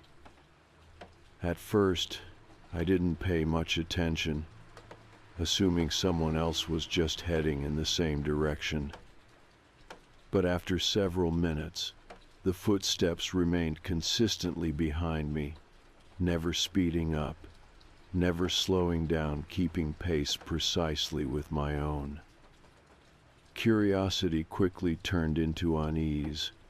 My heart rate began to rise slightly, but I told myself I was overreacting. People walk behind each other all the time without incident. Still, the persistent rhythm of the stranger's footsteps, always just a few steps behind me, sent a chill down my spine that had nothing to do with the weather. I decided to test my suspicion. At the next intersection, I abruptly turned left, deviating from my usual route. It was slightly longer, but it would let me confirm if I was really being followed. As I rounded the corner, I glanced back discreetly and saw him clearly for the first time. He was a tall, lanky figure dressed in dark clothing. His hood was pulled up, obscuring his face, and his hands were buried deep in his jacket pockets. My heart thudded heavily against my rib cage. He had turned too, precisely matching my route. This wasn't a coincidence. I quickly crossed to the other side of the street, hoping he might continue straight or turn away, proving I was overthinking. But the man calmly crossed the street as well, mirroring my every movement. Panic surged through me, and I felt my pulse quicken. I pulled out my phone, pretending to send a casual text message, trying to appear unaware as I glanced around for any nearby pedestrians or open shops. But the street remained empty, silent except for my quickening breaths and the footsteps now unmistakably closer behind me. My building was still several blocks away, and I knew I had to make a decision. Instinct took over. Without warning, I broke into a run, my shoes pounding against the pavement. Adrenaline flooded my system as I sprinted, barely aware of anything but the urgent need to reach safety. A quick glance backward confirmed my worst fear. He was running now too, keeping pace effortlessly, like some dark shadow trailing me relentlessly. My breath burned in my lungs as I approached my apartment building. I fumbled desperately for my keys, terror causing my fingers to tremble uncontrollably. I could hear him clearly behind me now, the rhythmic pounding of his feet against the ground rapidly closing in. At last I reached the entrance, my shaking hands barely managing to insert the key into the lock. I practically fell inside, slamming the door behind me, turning every lock as fast as possible. Leaning against the door, gasping for air, I stood motionless, listening closely. For a moment, everything was quiet, and I briefly wondered if I'd imagined the entire ordeal. But then I heard it, footsteps approaching slowly outside. They paused directly on the other side of my door. My stomach twisted painfully as I strained to listen, fear immobilizing me completely. A sudden knock echoed sharply through my apartment, making me jump. It was soft at first, almost polite, then louder, more insistent. My heart pounded frantically as I remained frozen in place, hardly daring to breathe.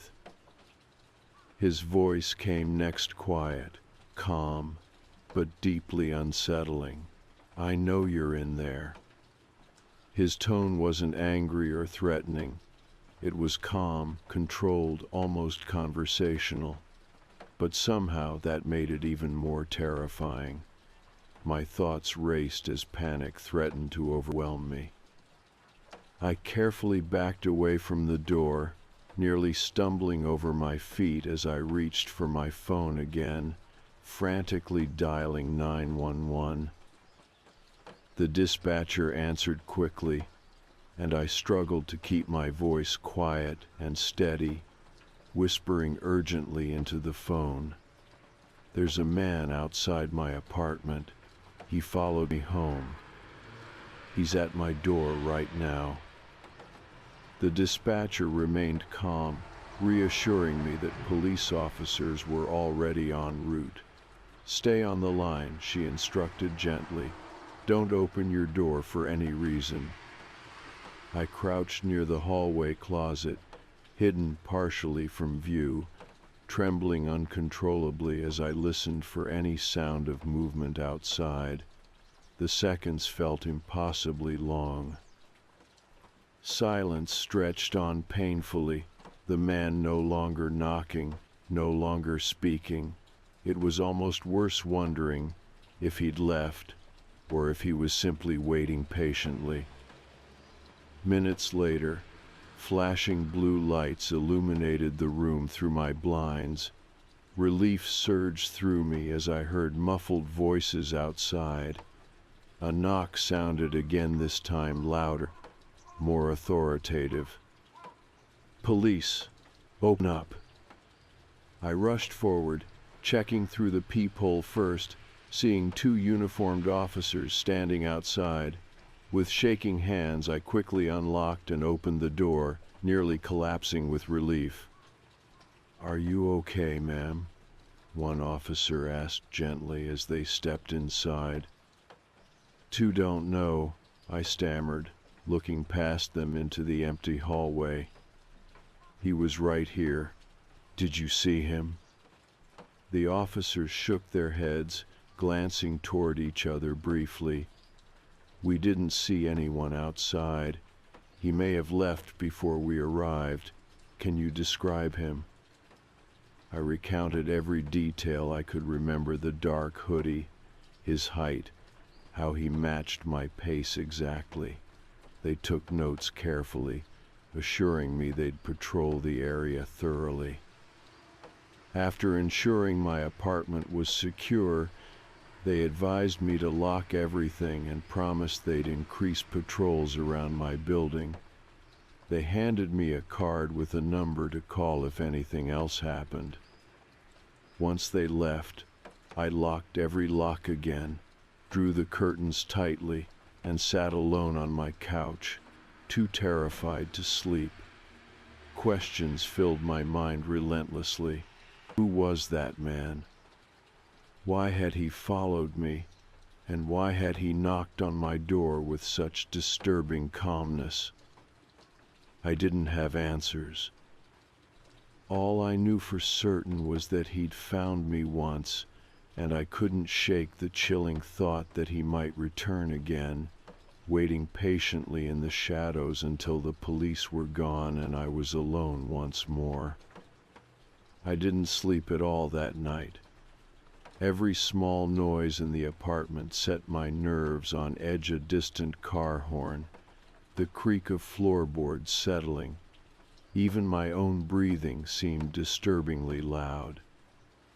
My mind raced, replaying every second of the evening: the quiet footsteps behind me, his shadowy figure crossing the street, the calm knocking at my door, and his chilling words, "I know you're in there."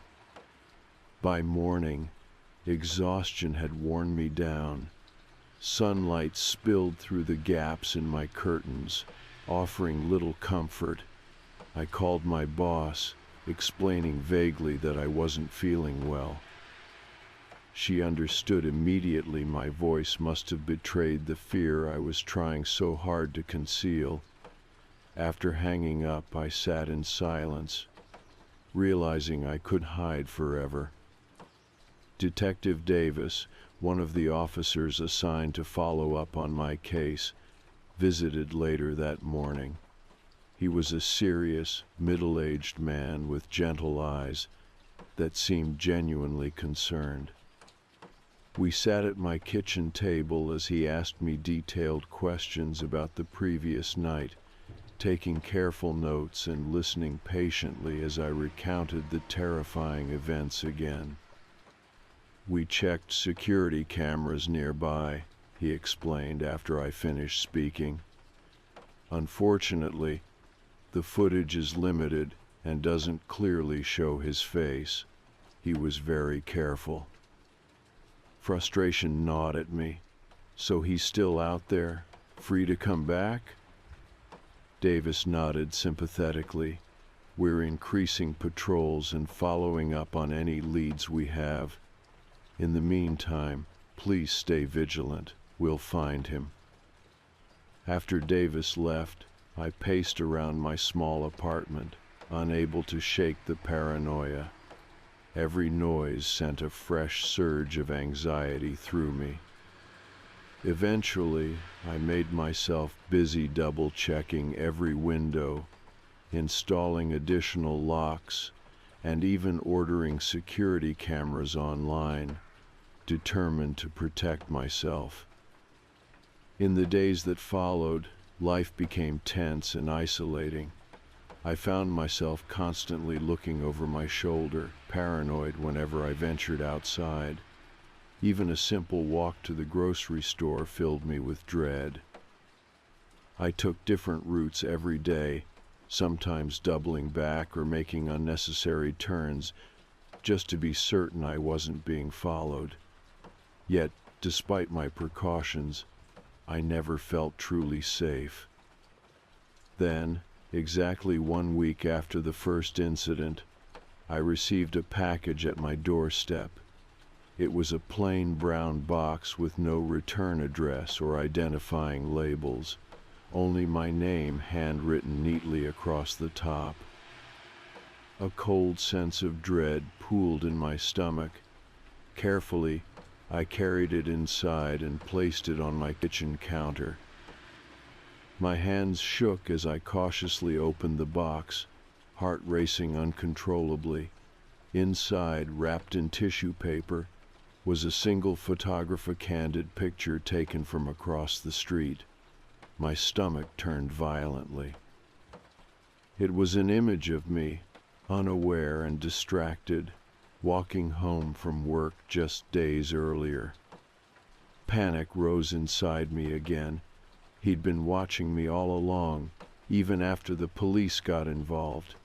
I immediately called Detective Davis, describing the disturbing package in a voice trembling with fear. He arrived quickly, examining the box and photograph carefully. "He's sending a message," Davis said, his tone serious.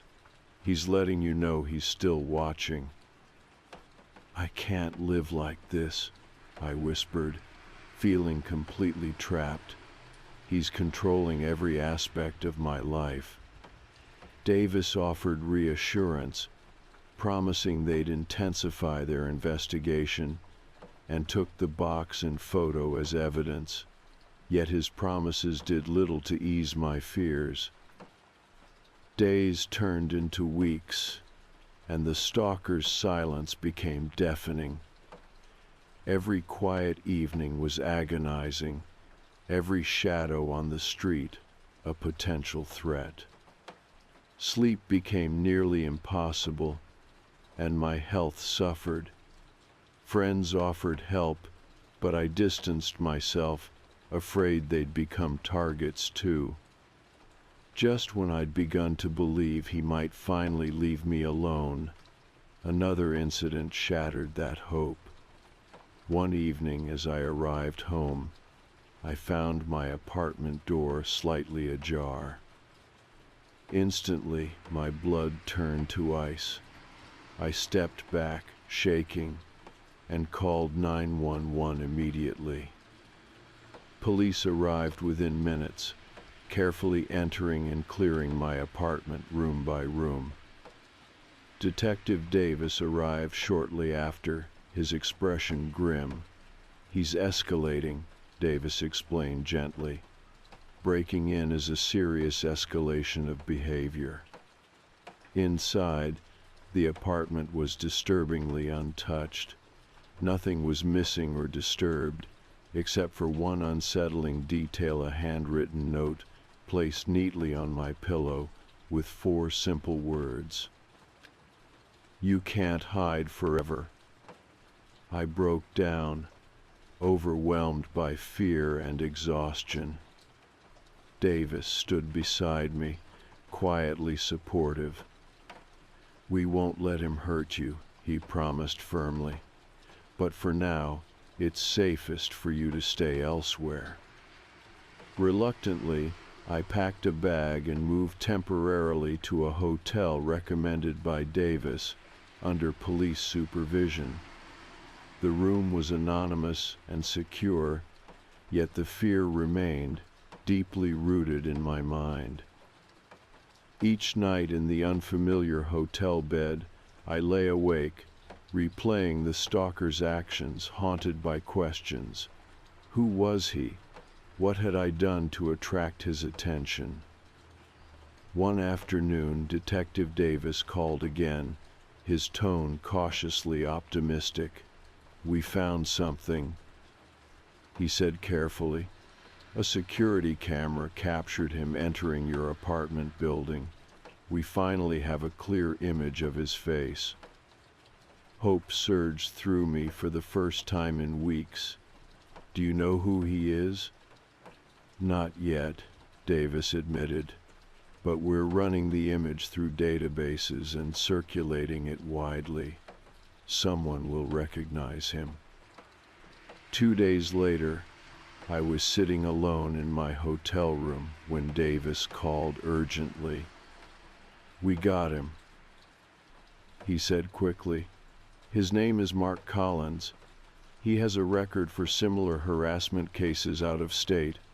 We're bringing him in now." I felt dizzy with relief.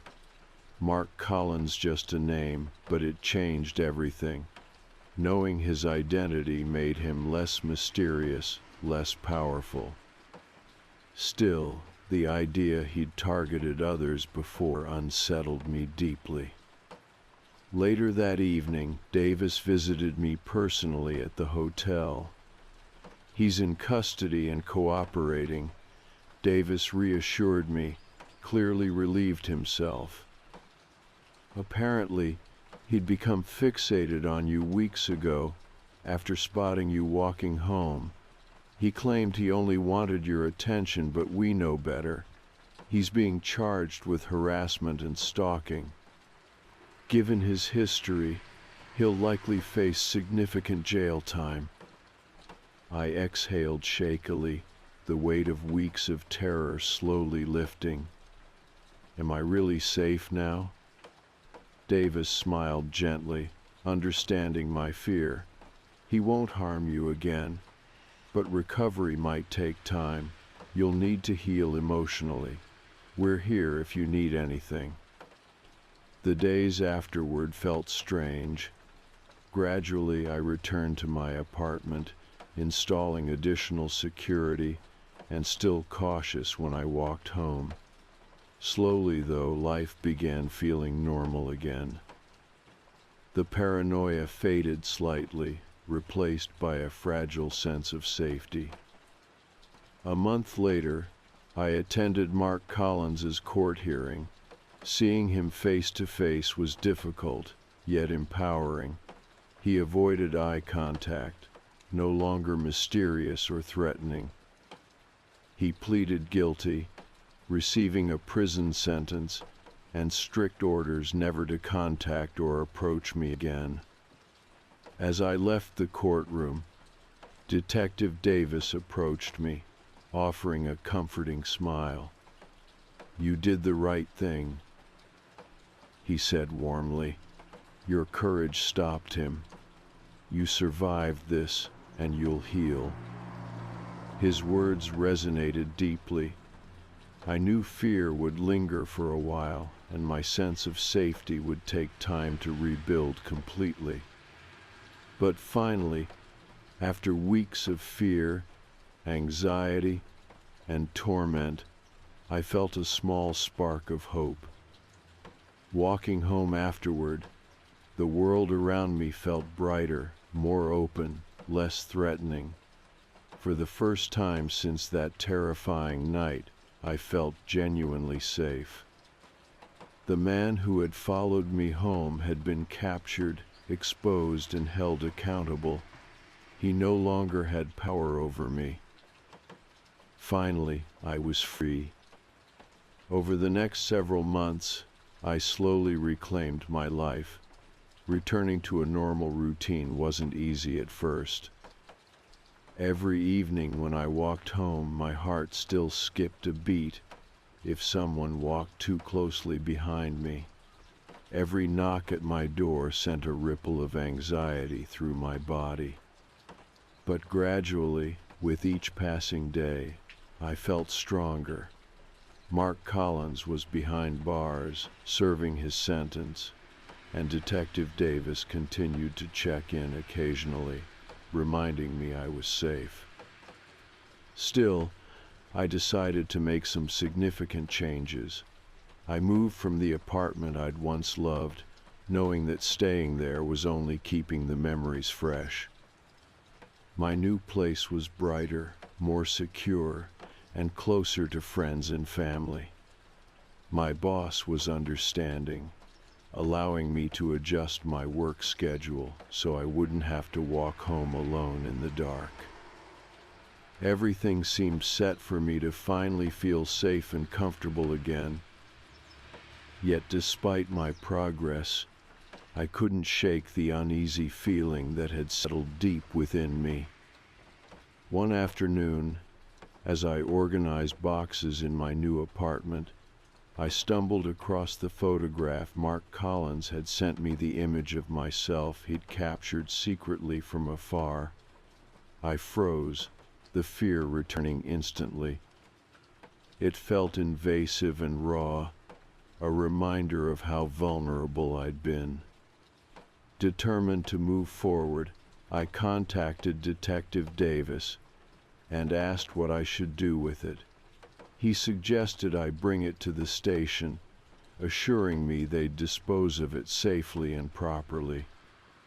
Later that afternoon, I drove to the police station, feeling a strange sense of closure as I handed the photograph over to Davis personally. As I prepared to leave, he stopped me, his expression thoughtful. "I have something important to tell you," he began cautiously. "Collins requested to speak with you from prison.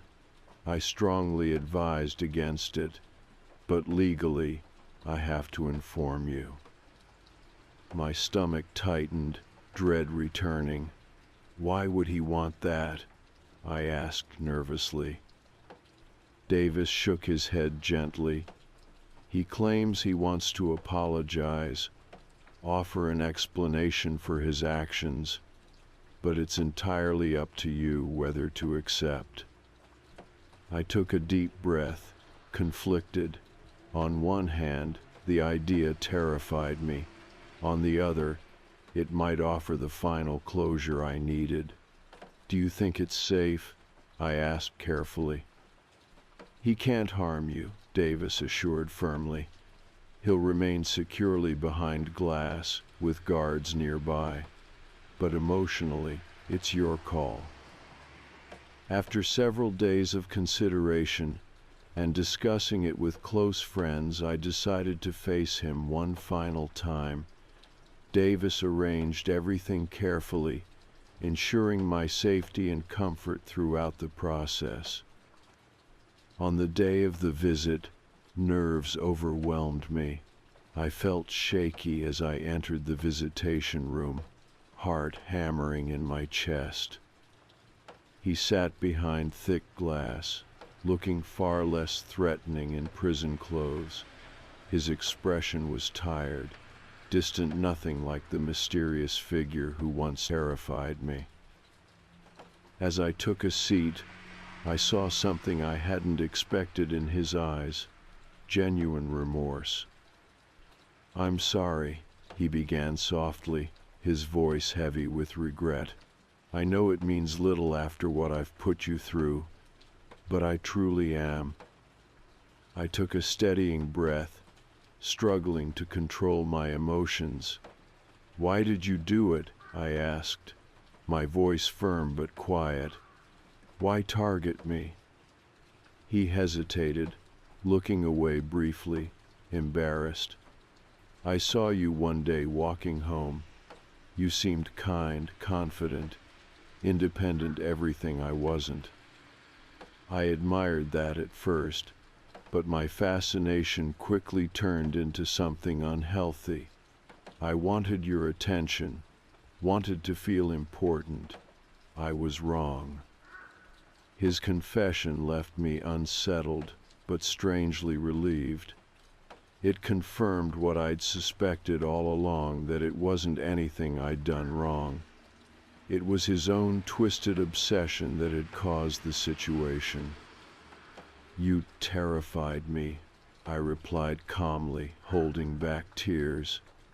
"You changed how I see the world, made me afraid to do basic things, like walk home from work." He nodded slowly, genuinely remorseful. "I don't expect forgiveness, but please know I'm getting help here. I want to change, even if it's too late to fix what I've done to you." Silence hung between us briefly. Finally I spoke, voice gentle but firm. "I can't forgive what you've done, but thank you for telling me why. Maybe someday you'll understand the impact you had." With that, I stood and left the room, feeling a weight lift from my shoulders. Outside, Detective Davis waited patiently, offering a reassuring smile. "Do you feel better now?" he asked softly.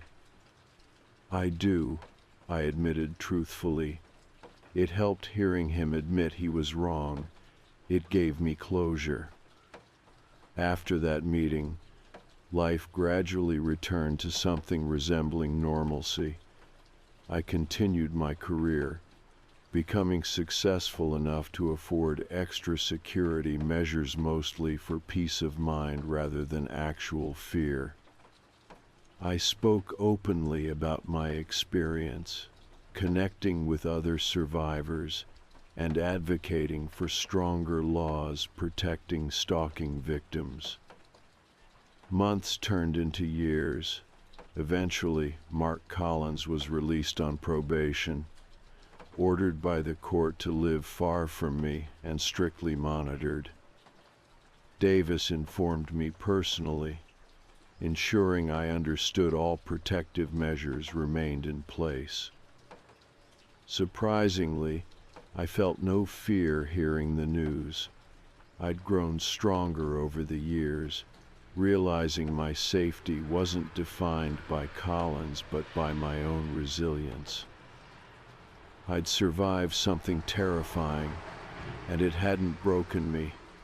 It had made me stronger, wiser, and more aware. One evening, years after the ordeal, I walked home after a late work event. The street was quiet and peaceful. Instead of panic, I felt calmness, confidence in myself, and pride in how far I'd come. Every step felt symbolic, each footfall reclaiming the freedom I'd fought so hard to regain. Arriving home safely, I smiled, unlocking my door without hesitation or fear. Inside, my apartment felt warm, safe, a true sanctuary. I'd finally reclaimed everything he'd taken from me, my sense of security, independence, and joy. I sat quietly that night, reflecting on the journey I'd endured. The fear was gone, replaced by a deep sense of accomplishment and strength.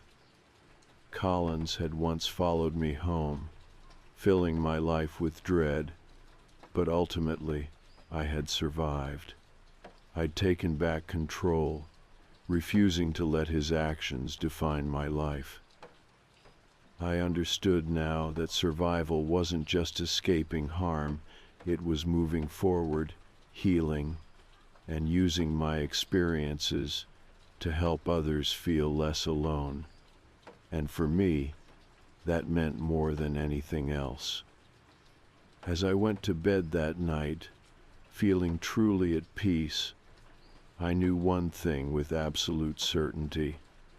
The man who once followed me home no longer held any power over me. I'd faced him, overcome the fear, and finally moved beyond it.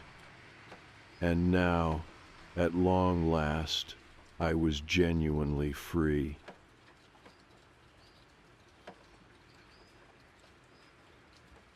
When I moved into the neighborhood, I told myself I needed a fresh start.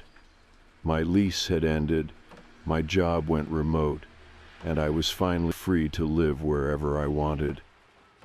I picked a quiet street tucked just outside town, not too rural, but far enough from the noise that I could hear the wind at night. The house was older, nothing fancy, with a crooked mailbox and fading green shutters, but it felt right, peaceful. The first week was calm. I unpacked boxes slowly, hung up curtains, tried to get used to the creaks in the floorboards. I didn't know anyone yet, which I figured was normal. It wasn't the kind of place where people rushed over with baked goods. I waved at a few neighbors who walked dogs or watered their lawns, but mostly everyone kept to themselves. Except for her. She introduced herself on my third day, said her name was Margaret. She lived 2 houses down, small frame, messy gray hair pulled back with a clip, always wearing a heavy cardigan, even when it was warm. She brought over a small tin of lemon cookies and told me she used to make them for the woman who lived here before me. They were her favorite, she said, handing me the tin. I thought you might like them too. She smiled, but it didn't quite reach her eyes. I thanked her, and we chatted for a few minutes at my door. She asked where I came from, what I did, whether I liked the quiet out here. I asked about the neighborhood. She didn't say much, just that it was a peaceful place with good bones. After that, she started showing up more. I'd see her in the morning, standing at the edge of her yard with a mug of tea, staring out toward the woods. No phone, no book, no dog. Just standing. Watching. Sometimes I'd wave. Sometimes she wouldn't wave back. One morning I caught her sitting on the curb across from my house. She was hunched forward, cardigan wrapped tight around her shoulders, eyes fixed on my porch. I stepped outside just to see if she'd say something. She looked up, blinked once, and smiled like we were old friends. "Lovely morning," she said. Then she stood and walked away. It would have been weird on its own, but these moments kept stacking. She'd appear and disappear like a flicker in my peripheral vision. Sometimes I'd swear I heard her voice, soft and low, as I passed her house, talking to herself, whispering. I couldn't tell. One evening, just before sunset, I heard something strange. I was in my kitchen washing dishes when I heard a loud creak from the back of the house. I froze, listening, nothing. I stepped down the hall slowly, not wanting to spook myself for no reason. The back door was locked, curtains still drawn, but outside, just beyond the fence, I saw movement, someone slipping between the trees. It was Margaret. She was dragging something, a black bag, heavy and long. Her back was to me, and she moved slowly, like whatever was in the bag didn't want to be moved. I didn't breathe. I just stood there, hands still damp from the sink, heart tapping hard in my chest. She didn't look back. She disappeared into the woods. I didn't sleep much that night. I sat up in bed, lights off, listening for any sound out of place. At one point I got up and double-checked all the doors and windows, even the ones I never opened. The next morning, I saw her outside again. Same cardigan, same crooked smile. She waved. I didn't wave back. That's when the small things started disappearing. At first I thought I was just being forgetful, a pair of keys that weren't on the hook. a photo that had been moved, a small figurine from my nightstand that I found days later under the bathroom sink. Nothing big, nothing valuable, just off. Then I noticed the tea. I'd left a cup on the counter before going out for a walk. When I came back, the cup was still there, but it had been moved 3 inches to the left. I hadn't touched it, and the tea was still warm. That was when I bought cameras. 2 small motion-triggered ones, one for the front door, one for the back. I didn't tell anyone, didn't post about it online. I just needed to know. I needed proof I wasn't going crazy. That night, I sat in the living room with the television on low and the camera feed open on my phone. Nothing happened. Until just past 2 in the morning. The back camera lit up first, movement detected. I sat bolt upright, staring at the screen. It was Margaret.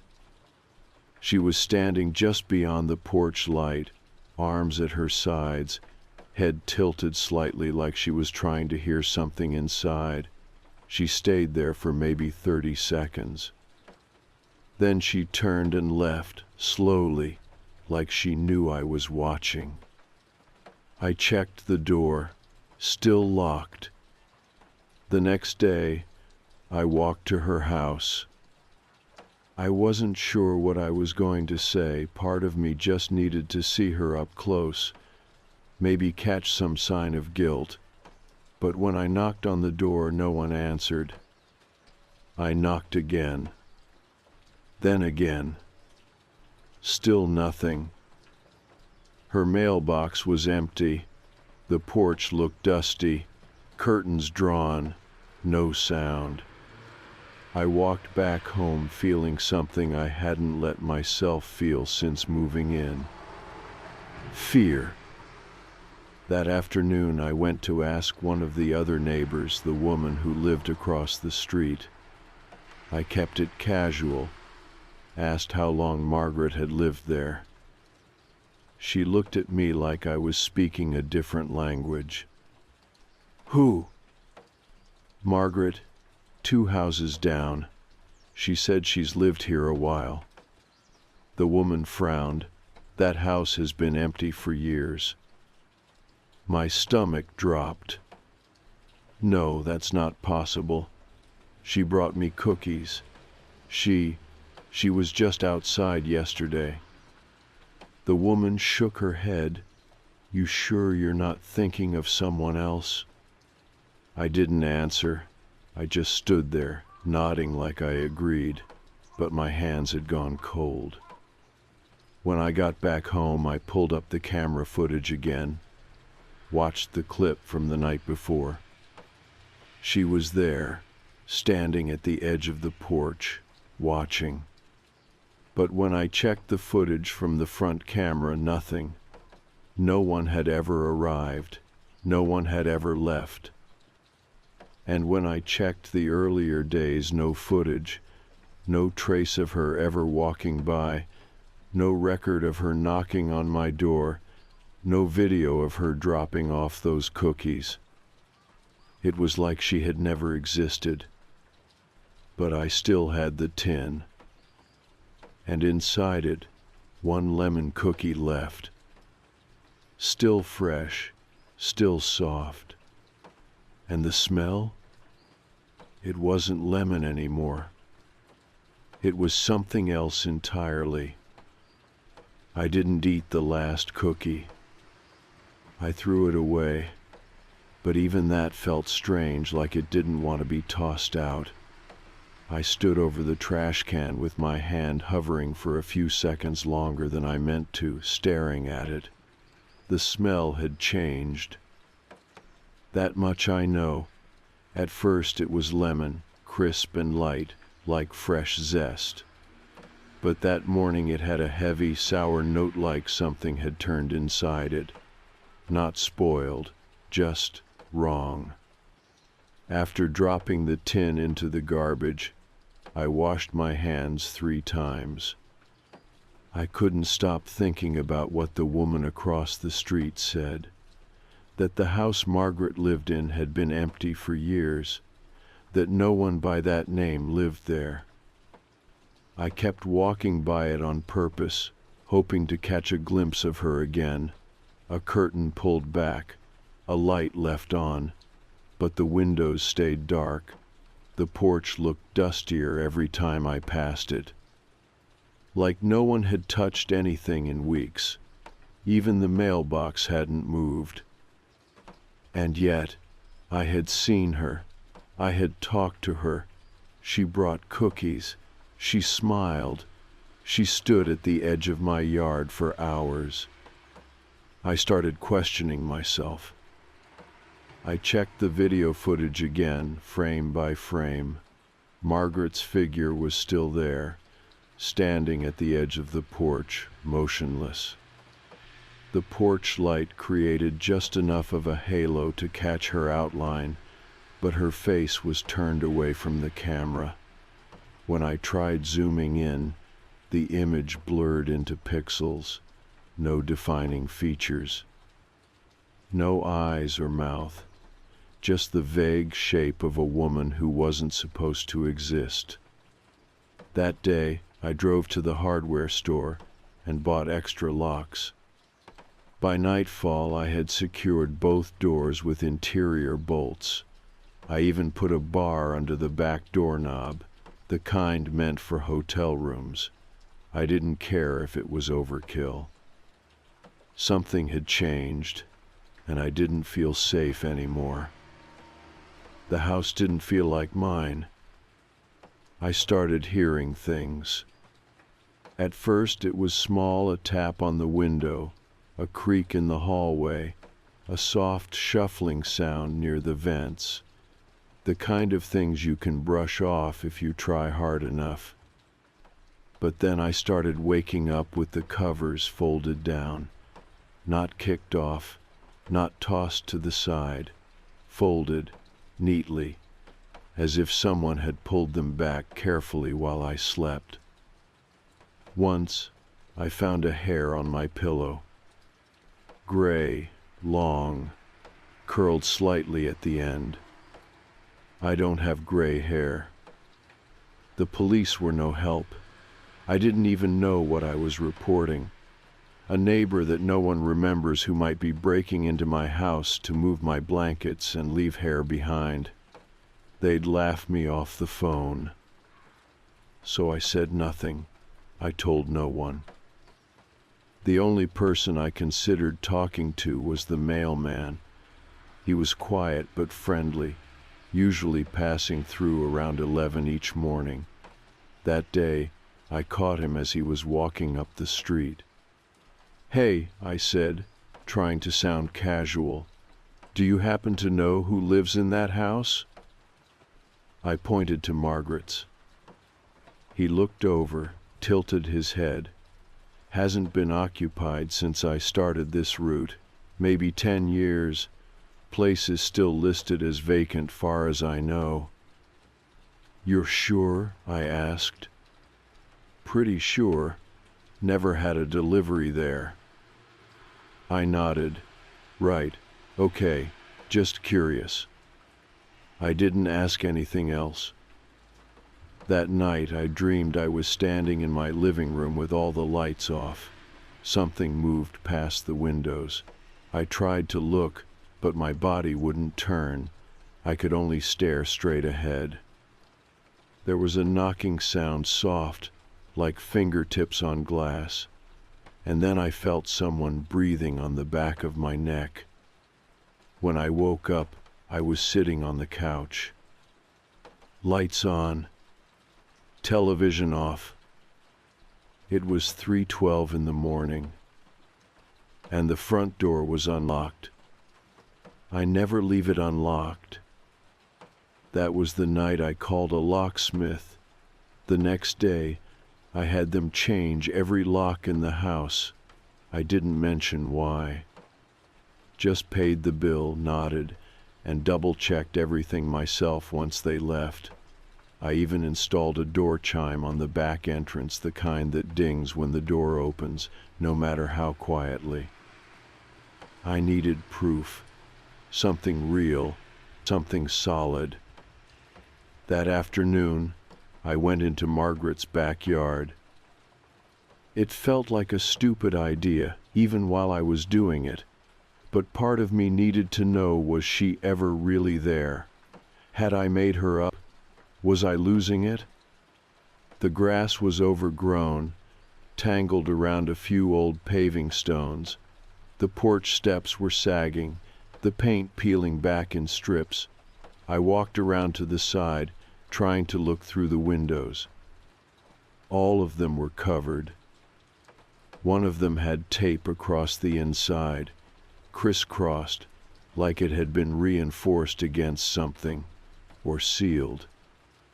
I found myself staring at the basement door. It was on the side of the house, half buried in the ground, metal double doors chained shut with an old rusted padlock. My stomach tightened just looking at it. Something about the way the door sank into the soil, the way the weeds around it bent inward, it made my skin crawl. I didn't try to open it. I turned and left without looking back. That night, I heard footsteps upstairs. Heavy, deliberate, 2 steps, then silence, then 2 more. I was downstairs, curled on the couch, holding my phone in both hands. I hadn't been upstairs in hours, and I was alone. I turned off the television and held my breath. The steps moved again across the hallway. Then they stopped. Then they moved again, faster this time, back and forth, as if pacing. I didn't go up. I didn't even move. I stayed on the couch until daylight started leaking through the curtains. When I finally forced myself to go up, nothing was there. Nothing had been moved. Except for one thing. In the middle of my bed was a tin, small, silver, just like the one from before. And inside, another lemon cookie. Still warm. I didn't touch the cookie. I stood there for a long time, staring at the tin in the middle of my bed like it might move, like it was breathing. The surface was slightly fogged, like it had been closed over something hot. I hadn't baked anything. I hadn't opened my front door in over 12 hours. The tin wasn't mine. I used a towel to pick it up and set it on the floor of the hallway. Then I closed my bedroom door and didn't go back in for the rest of the day. Something was in my house. Or someone. That thought kept replaying over and over like a broken loop. Not just the obvious question of how, but why. Why the cookies? Why the strange silence? Why the small movements, the shifts in objects, the hair on my pillow? I started making a list. I needed to know what had changed, what had been taken, what had been moved. The list grew fast, too fast. A scarf I kept on a wall hook had been moved to the closet. A bottle of shampoo was now 1/3 empty, even though I hadn't used it in a week. A ring that used to sit in a dish near the bathroom mirror was gone. 2 spoons were missing, not forks, not knives, just spoons. None of it made sense. It wasn't like someone had broken in to rob me. If they had, why not take the television, my laptop, jewelry? It was like they wanted me to know they had been there. Or worse, like they wanted to be part of my life. I started locking my bedroom door at night. I kept my phone charged and under my pillow. I bought a cheap baby monitor and pointed it at the stairs, listening for any noise while I tried to sleep. And still, I'd wake up in strange positions, blankets gone, socks missing, the faint smell of something sweet lingering in the air. Not just lemon anymore. Now it was lavender, and something deeper beneath it, something like rot. I stopped sleeping altogether after I saw the door open. It was 3:17 in the morning. I remember the time exactly because I'd started logging things, writing everything down, every sound, every movement, every anomaly. I'd just finished noting the faint creaking noise near the kitchen when I looked up and saw my bedroom door slowly pushing open. I had locked it. Deadbolt, interior latch. It opened soundlessly. No footsteps, no breathing, just the door, swinging inward an inch, then another. I didn't move. I barely breathed. My phone was already in my hand, but my fingers felt useless, numb. The door stopped halfway, stayed there. I sat like that until morning. When the sun finally rose, the door was still ajar, and the hallway was empty. The bolt was still in place, like it had never been touched. By now, I had stopped telling myself I was imagining things. I stopped calling it paranoia. This was real, and I was alone in it. When I tried reaching out casually, at first it didn't go well. I texted a friend back in the city and said something vague about feeling off. I said I was having trouble adjusting to the new place. Maybe the quiet was messing with my head. She responded with a shrug emoji and told me to come visit if I needed noise. I didn't reply. I couldn't explain it, not without sounding unwell, not without sounding like I was losing my mind. That evening, I tried to distract myself with errands. I hadn't left the house in days. I needed groceries, needed to breathe air that hadn't been filtered through fear. I forced myself out the door, keys in one hand, phone in the other. I paused at the end of the driveway. Margaret's house was still dark, still silent. The curtains hadn't moved since the day I walked into her backyard, but there was something on the porch now. Another tin. This one was open. Inside was a single sock. My sock. I got in my car and left without looking back. At the store, I wandered like a sleepwalker, picking things off shelves I didn't need. I couldn't focus. Every time someone passed me in the aisle, I jumped. Every time the loudspeaker crackled, I flinched. I didn't even realize I had been crying until I saw my reflection in the freezer door. That's when I decided to leave. I abandoned the cart and walked straight out. Back home, everything was quiet, too quiet. I left the groceries in the car. I just wanted to go upstairs and sleep. Even an hour would be enough. But when I opened the door to the bedroom, something stopped me cold. There was a blanket on the bed I didn't recognize. Old, faded, knitted by hand, pale yellow with tiny blue flowers stitched into the corners. I hadn't brought that blanket into this house. I hadn't seen it before in my life. I backed out of the room and closed the door.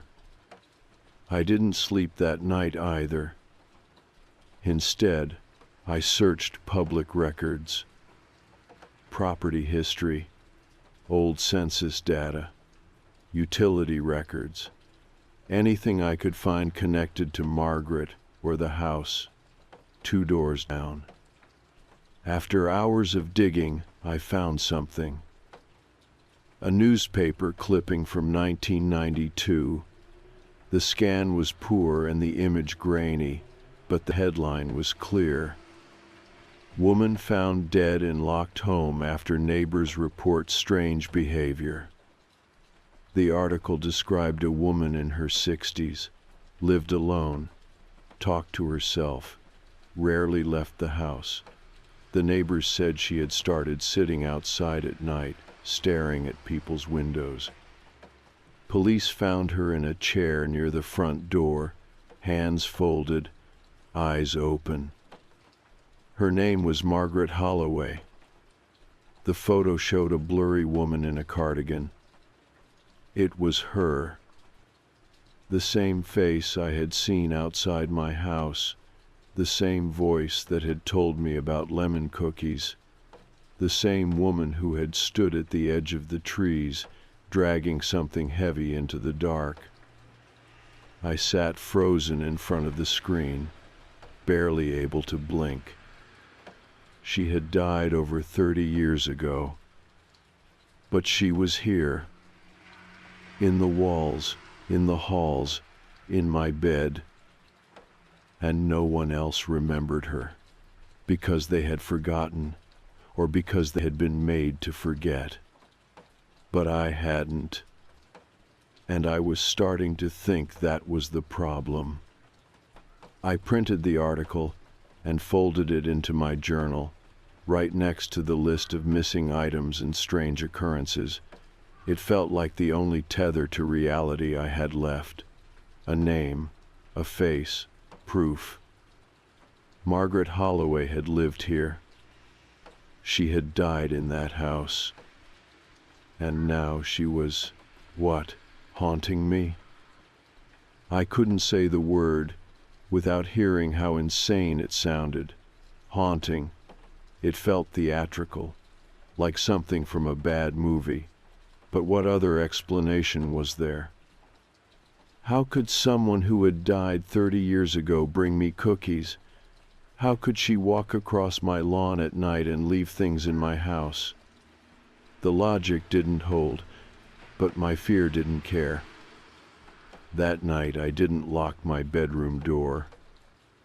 I didn't set up cameras.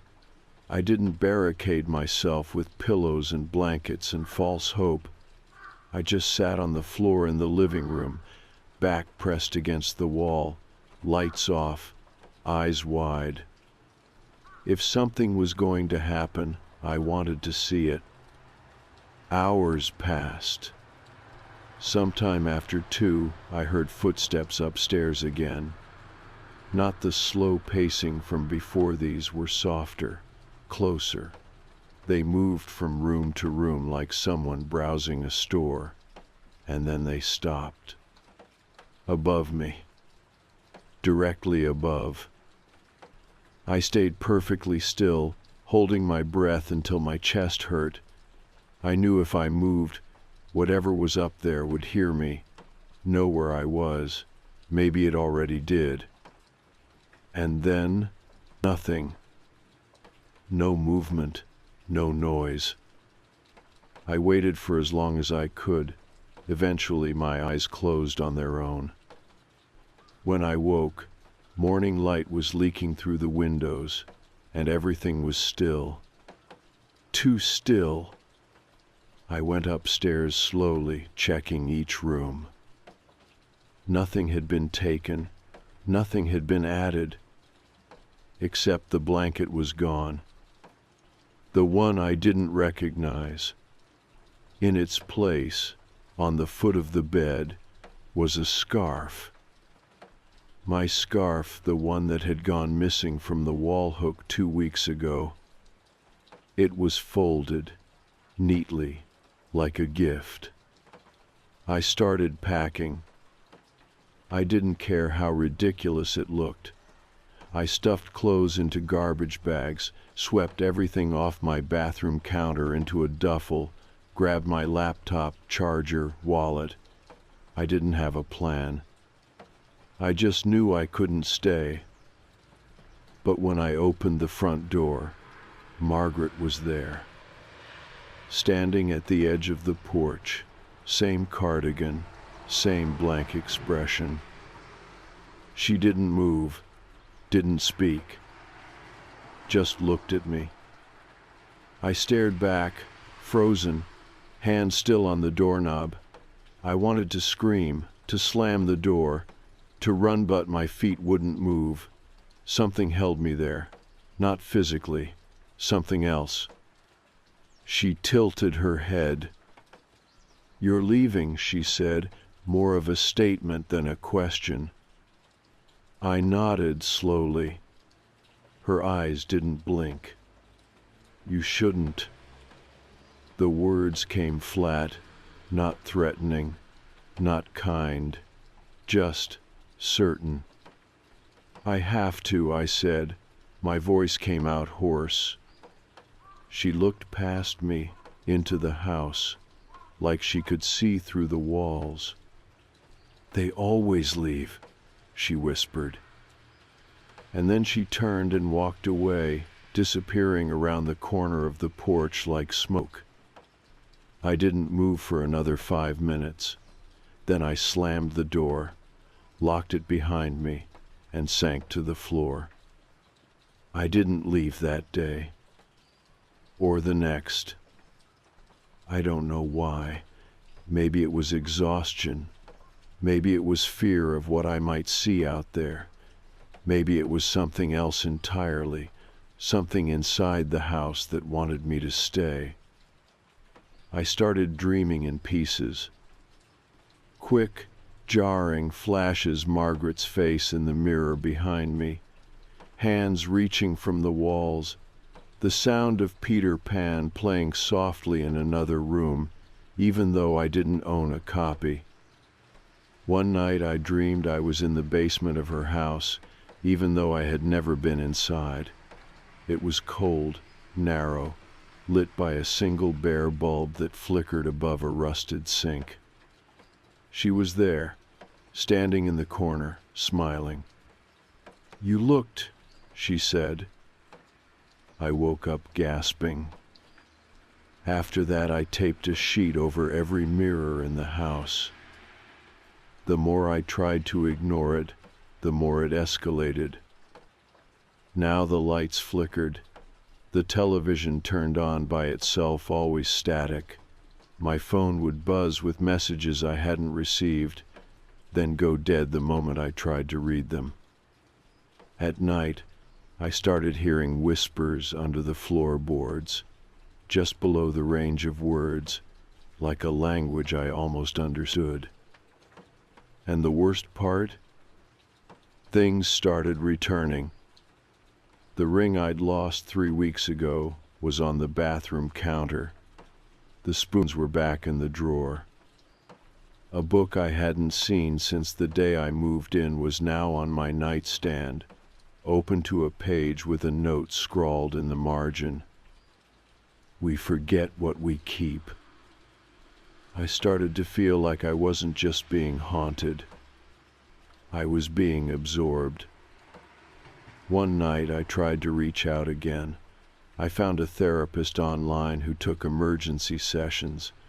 I didn't give many details, just said I'd moved somewhere new and things didn't feel right.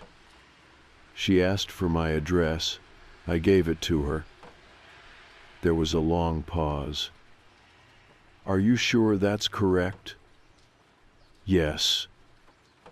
"You said you just moved there?" "Yes."